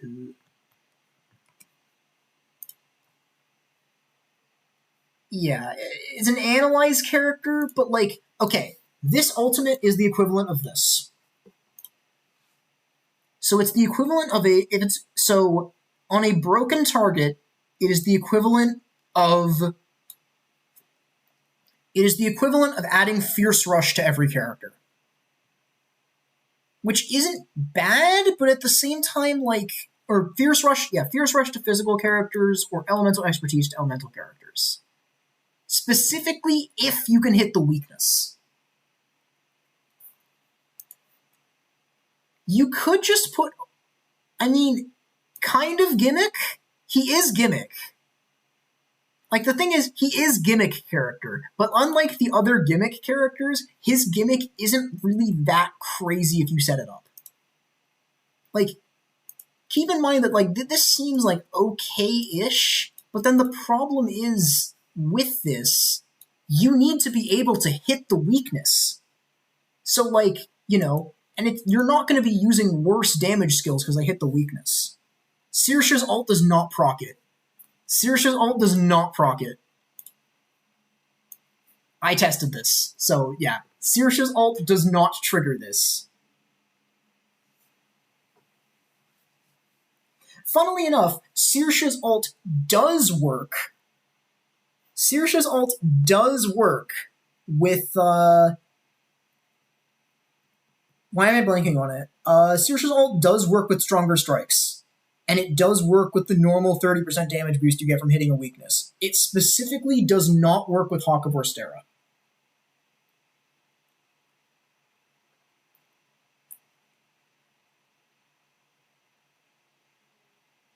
Yeah, and you get him after you already have immeasurable power and price of power.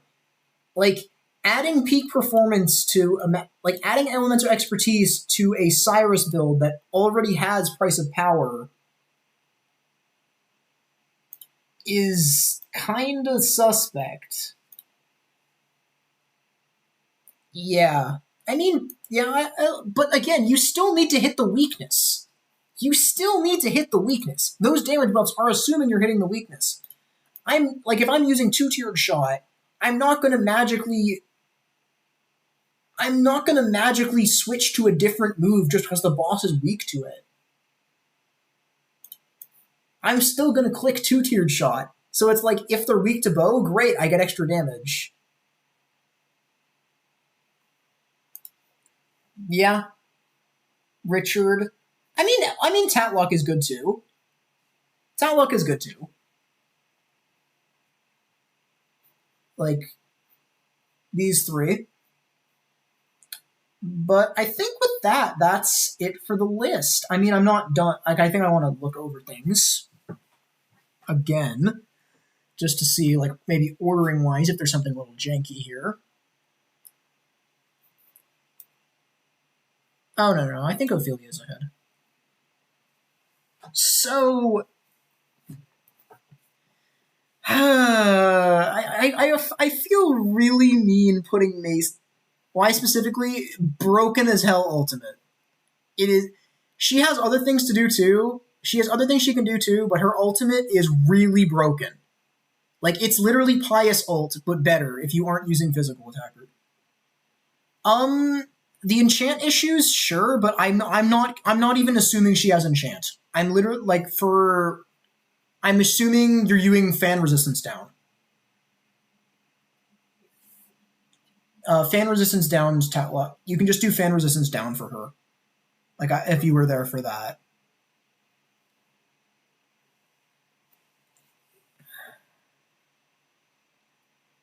I think yeah.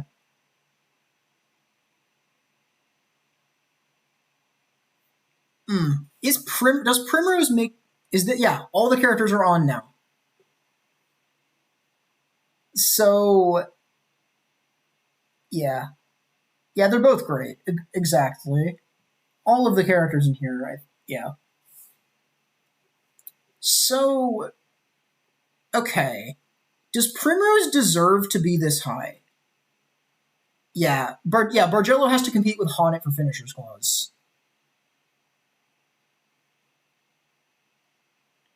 But, like, the SB passive after regen is, like... Okay. If someone can go into game and check this, if you apply 2 turns of SP regen, do you actually get it on both turns?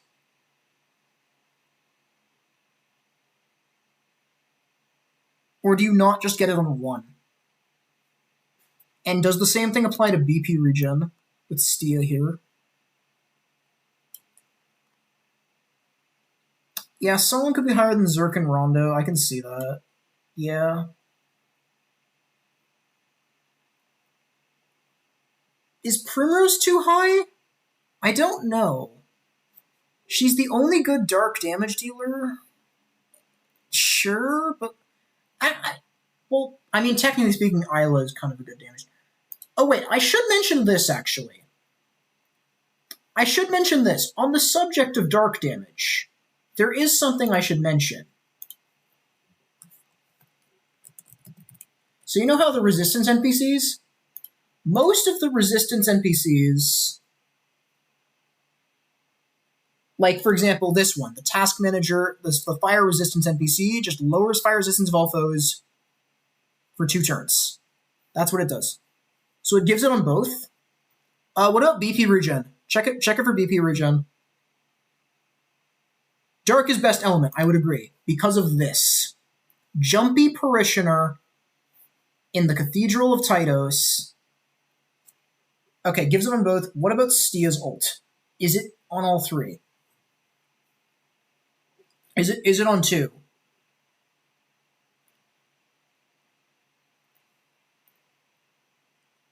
I mean, in one you could argue fire too. In two, it just depends on what you're doing. For Oswald, it's like probably a tie between fire, ice, probably a tie between fire, ice, light, wind. In two, I would say fire slightly edges out ice. So just do fire. I don't know. Yeah, wind for Casty. I know. That's why wind is in there. Wind counts. Wind absolutely counts.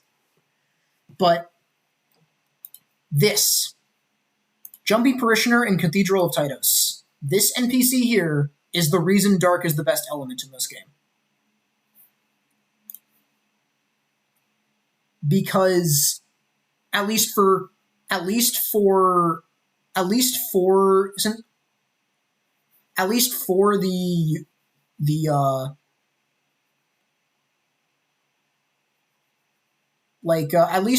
characters that don't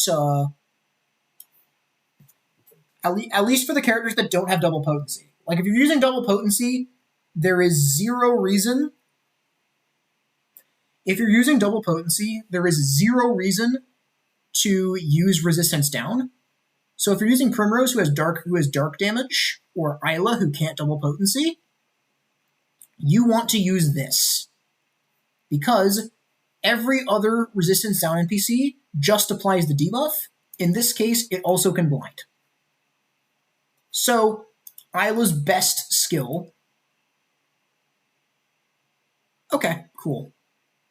Yeah, I think that's kind of bizarre. I would agree. Okay, so Stia's ult is better than I thought. Okay, so Stia's ult is usable at level 1. It's still worse than Alphen's ult, but like... I mean, I think she can probably stay where she is, though.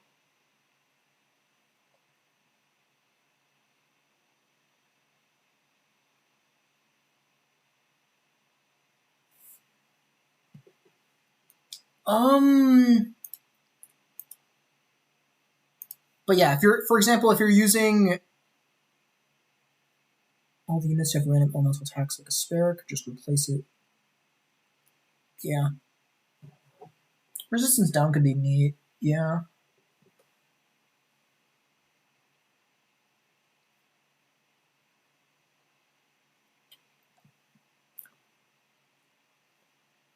I think especially for elements, I think resistance down could be neat. Physical resistance down does exist. Yeah, 0S I could see. Like, Doders is kind of the elephant in the room, but like, I think near top of great is fine.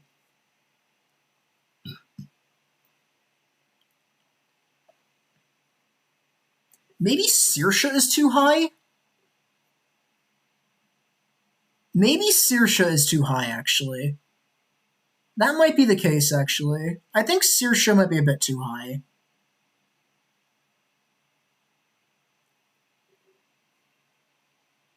Laurana, absolutely not. I am not putting Laurana higher. Actually, Alaune better than Corinda, I can see that. Okay. I think Saoirse can go down. Main reason I have Tressa where she is that, like, she is a damage dealer who has...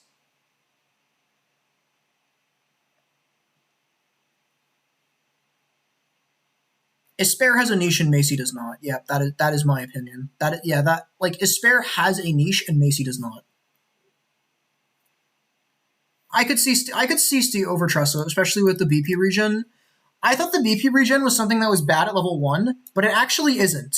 Like, you can get value out of the BP regen even at level 1. but I don't think it's that meaningful. It's still not that crazy of an ult. My take on Tressa is that she is a damage dealer with bow access, which is good.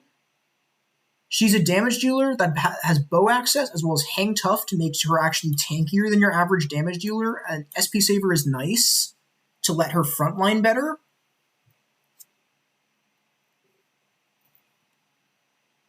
As well as a decent damage ult as well if you have good weapon. If you have a good weapon on her. If you don't have a good weapon on her, this ultimate is probably going to be pretty bad.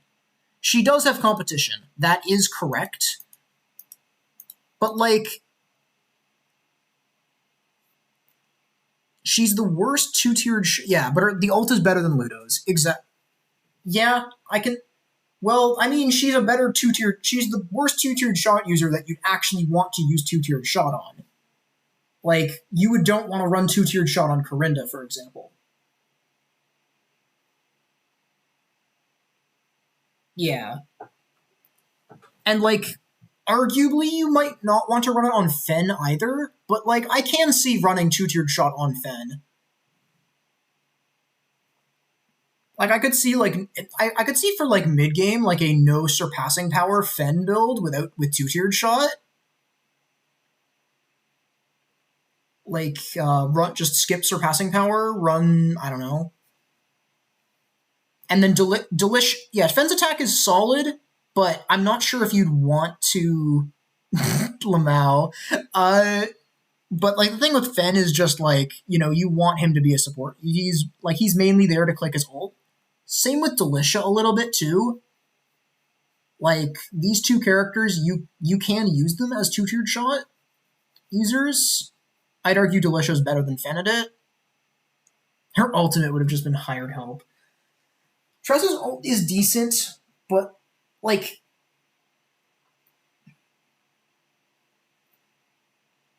I think she kind of just gets saved by the combination of her support skills and bow access. Support skills, bow access, and an okay ult.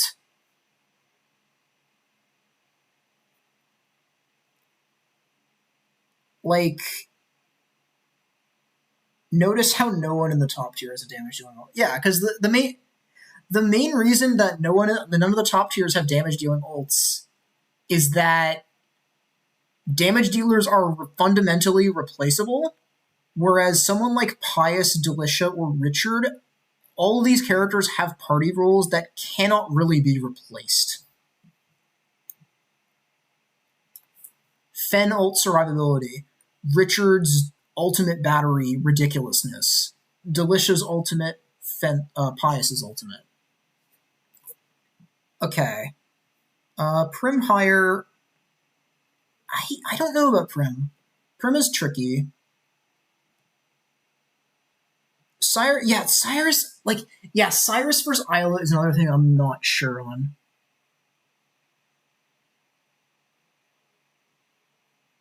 Like, yeah, Cyrus versus Isla again. Like, Isla is better. Maybe I could do that. Maybe I could do this. Maybe I could do that. Like, Cyrus is better if you're breaking enemies, Isla's better if you're not, is kind of the idea behind it.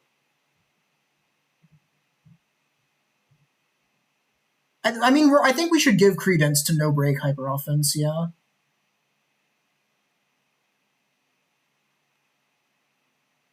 I think we should take the strat into account. I don't think we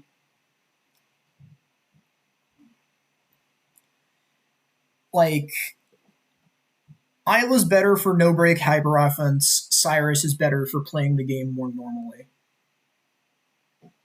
kind of thing.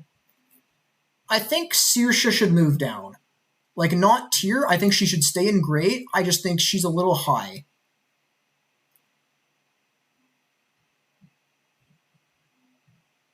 Funnily enough, Isla isn't even a speedrun. Like, Isla is not a speedrunner. Is not a speedrun character. Isla is not picked up in speedruns. Maybe he was in like the old days, but isn't in anymore. That is just flat out false. In speedruns, they don't use Isla anymore. It's Zero Hunter and Alexia actually as your damage dealers for the longer runs.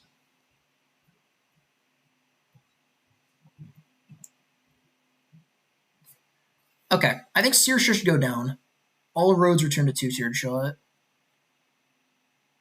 Why does Zerk have sweep? I have no idea, man. Would Isla be used if he was required? I could see that. I don't actually know.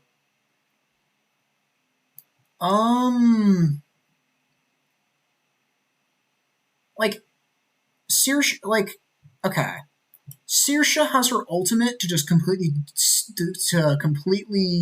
swag on Orochi, and then also it's just nice in general.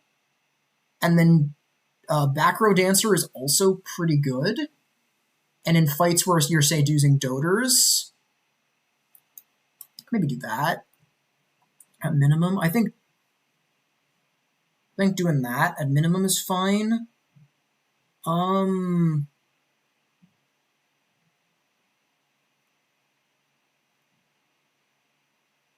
Okay.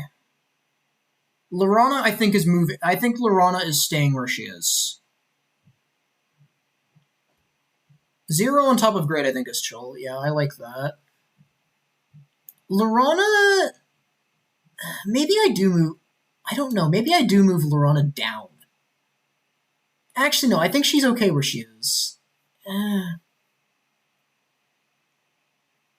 She's okay where she is, I think. Crate is all of the good damage dealers and then 4 support weirdos, yeah. Well, Alphin's a support weirdo. Therion kind of does both, in that he's an okay damage dealer and is also a useful and is also utility.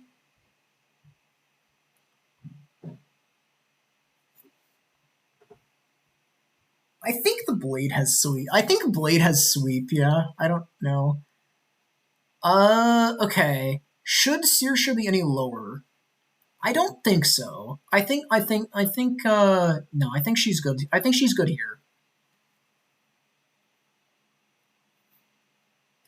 What else? Sars is maybe better than Isla.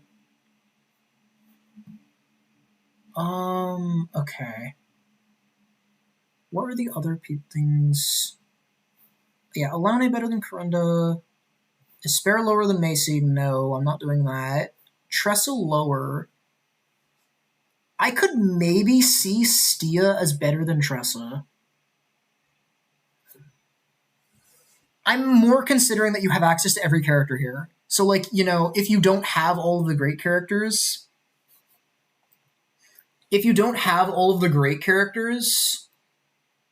the gimmick tier is weird, because, there's an argument to put, I don't know. The gimmick tier is kind of weird, because, I feel like there's a definite line here.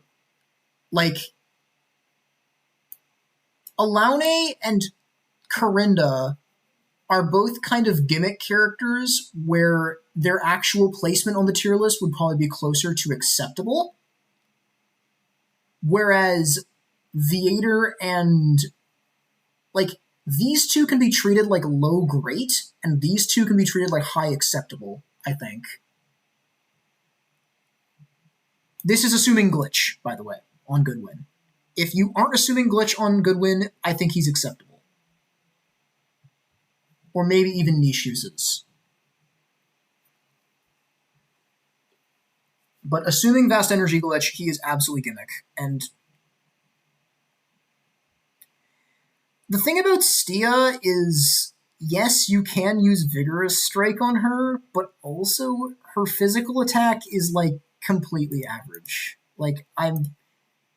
Every single stat that she has is completely average. Yeah.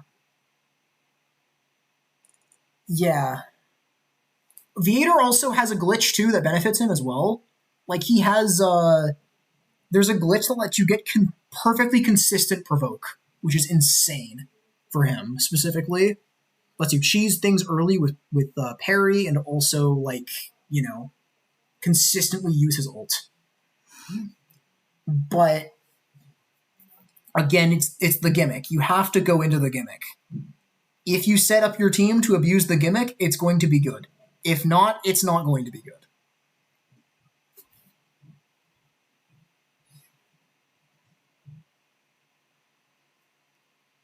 I don't know. Like Heidney is kind of like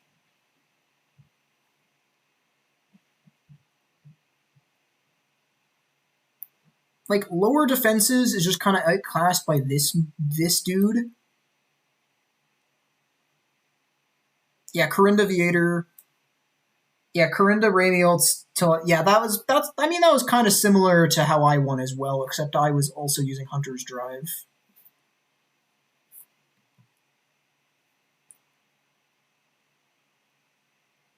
All right. One thing I haven't really mentioned about.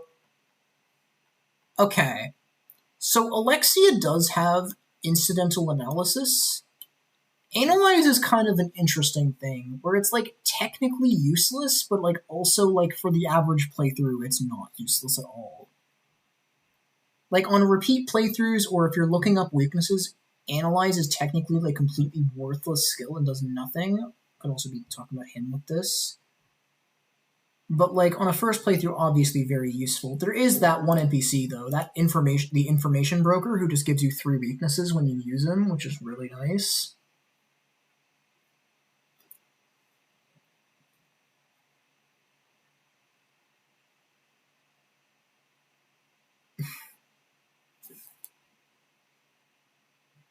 Yeah, I don't know. I don't. Heidney's defense debuff is kind of just outclassed by this guy. And then for like attack debuffing, like I don't know, I feel like Therion just kind of does what Heidney does, just kind of better. Or not really necessarily better, but Therion does similar things to what Heidney does, except Therion doesn't need to do a support skill slot on Snatch. Heidney does get patience, which isn't bad. But like, I don't know.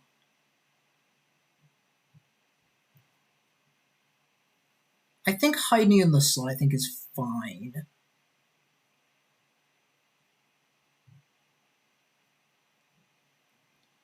Yeah. I mean, you do want like attack debuff plus shield of hope is good. Like I think you kind of want to have like having both of those is nice. Also, if you want a guaranteed attack debuff and steal, there's also this guy. Just like you can just use Abers. That works too. For like the early game ish. Late game, obviously, you want to save your ult for stuff like Doters or Seal Tige, but you can do that.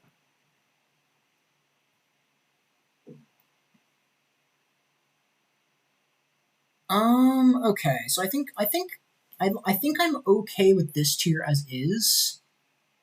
I think Alexia is fine where she is. Sazantos. Should he be in great?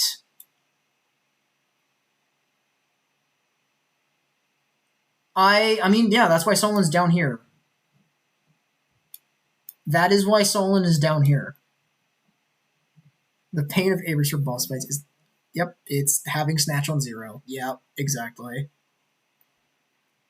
And that the Solon is straight garbage is why he's right here. I think Sazantos does deserve to be here. I mean, like, he technically does have setup, but the setup isn't useless. It's not like he uses the setup and then hasn't to then like Divine Flame boosts the ult. Like Divine Flame boosts the ult, but it also makes him a very good breaker. Like Searsha ult is good, and it's literally just Divine Flame, but you can't. It's literally just Divine Flame, but you cast it on an ally.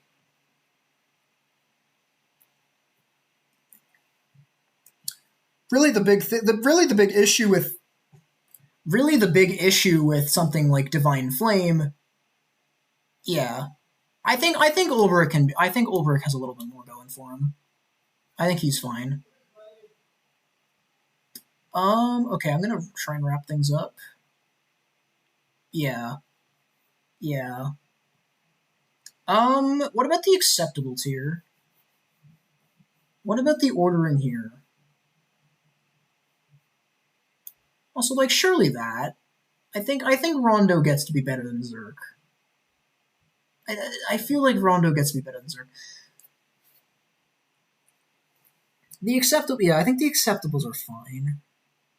Stia's ult is better than I initially thought it was because it isn't just useless at level 1, but like also you kind of want 4 turns.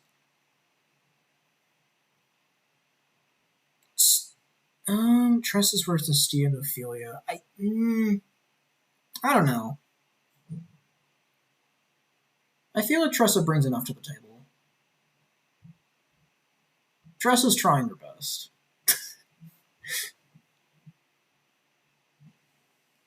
Yeah, like Ludo is really let down by being a damage dealer who just has a terrible damage ult.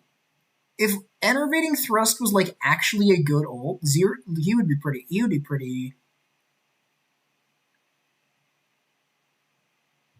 I mean, Tressa's kind of doing. I mean, Tressa's kind of doing the same thing as what Eltrix does, except she actually has a damage ult, but doesn't have BT Blade.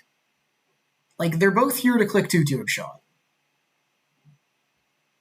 Eltrix has things that help her on frontline, so does Tressa. Eltrix mainly her stats, and then I guess skills. Whereas Tressa, it's like Hang Tough plus SP Saver.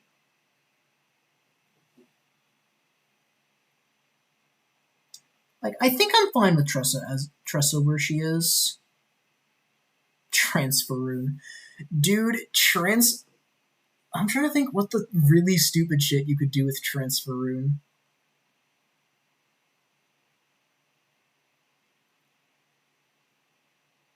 There's no bow users below acceptable. Well, now. Sazanto's Divine Flame transfer rune sounds really funny.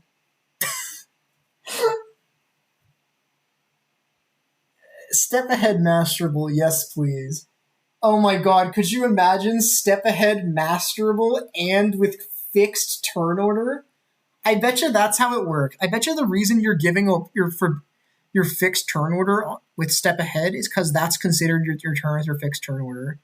So could you imagine learnable Step Ahead with fixed turn order? Oh my god. Oh my god.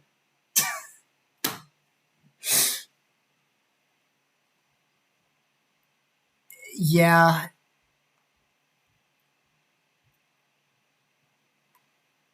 Um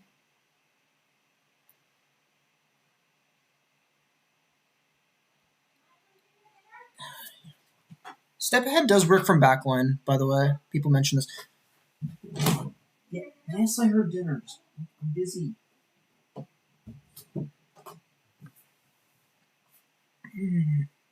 Yeah, no damage dealer can afford it except Ulrich. But like, you can just run Bargello with it and then 3 other characters with it, and that works. And Bargello can be a damage dealer. You don't need to. You don't like. You can. Apparently, it works from backline, which is crazy. Oh right, yeah. It doesn't mean your 4 supports have to go. Your 4 supports do have to go first, and then they can't. You can't switch during a step ahead turn. I think that's just a thing with how step ahead works. Should Kelsis go down? I think Kelsis is good where he is. Good job. Yeah. I think now is probably a good time to end though. I need to go eat dinner, so I think now might be a good time to end. I will be posting a picture of this tier list in the Octopath Discord, so there will be that. No, that would not be how it works. Anyway, I'm going to head off. Hope you guys enjoyed the stream.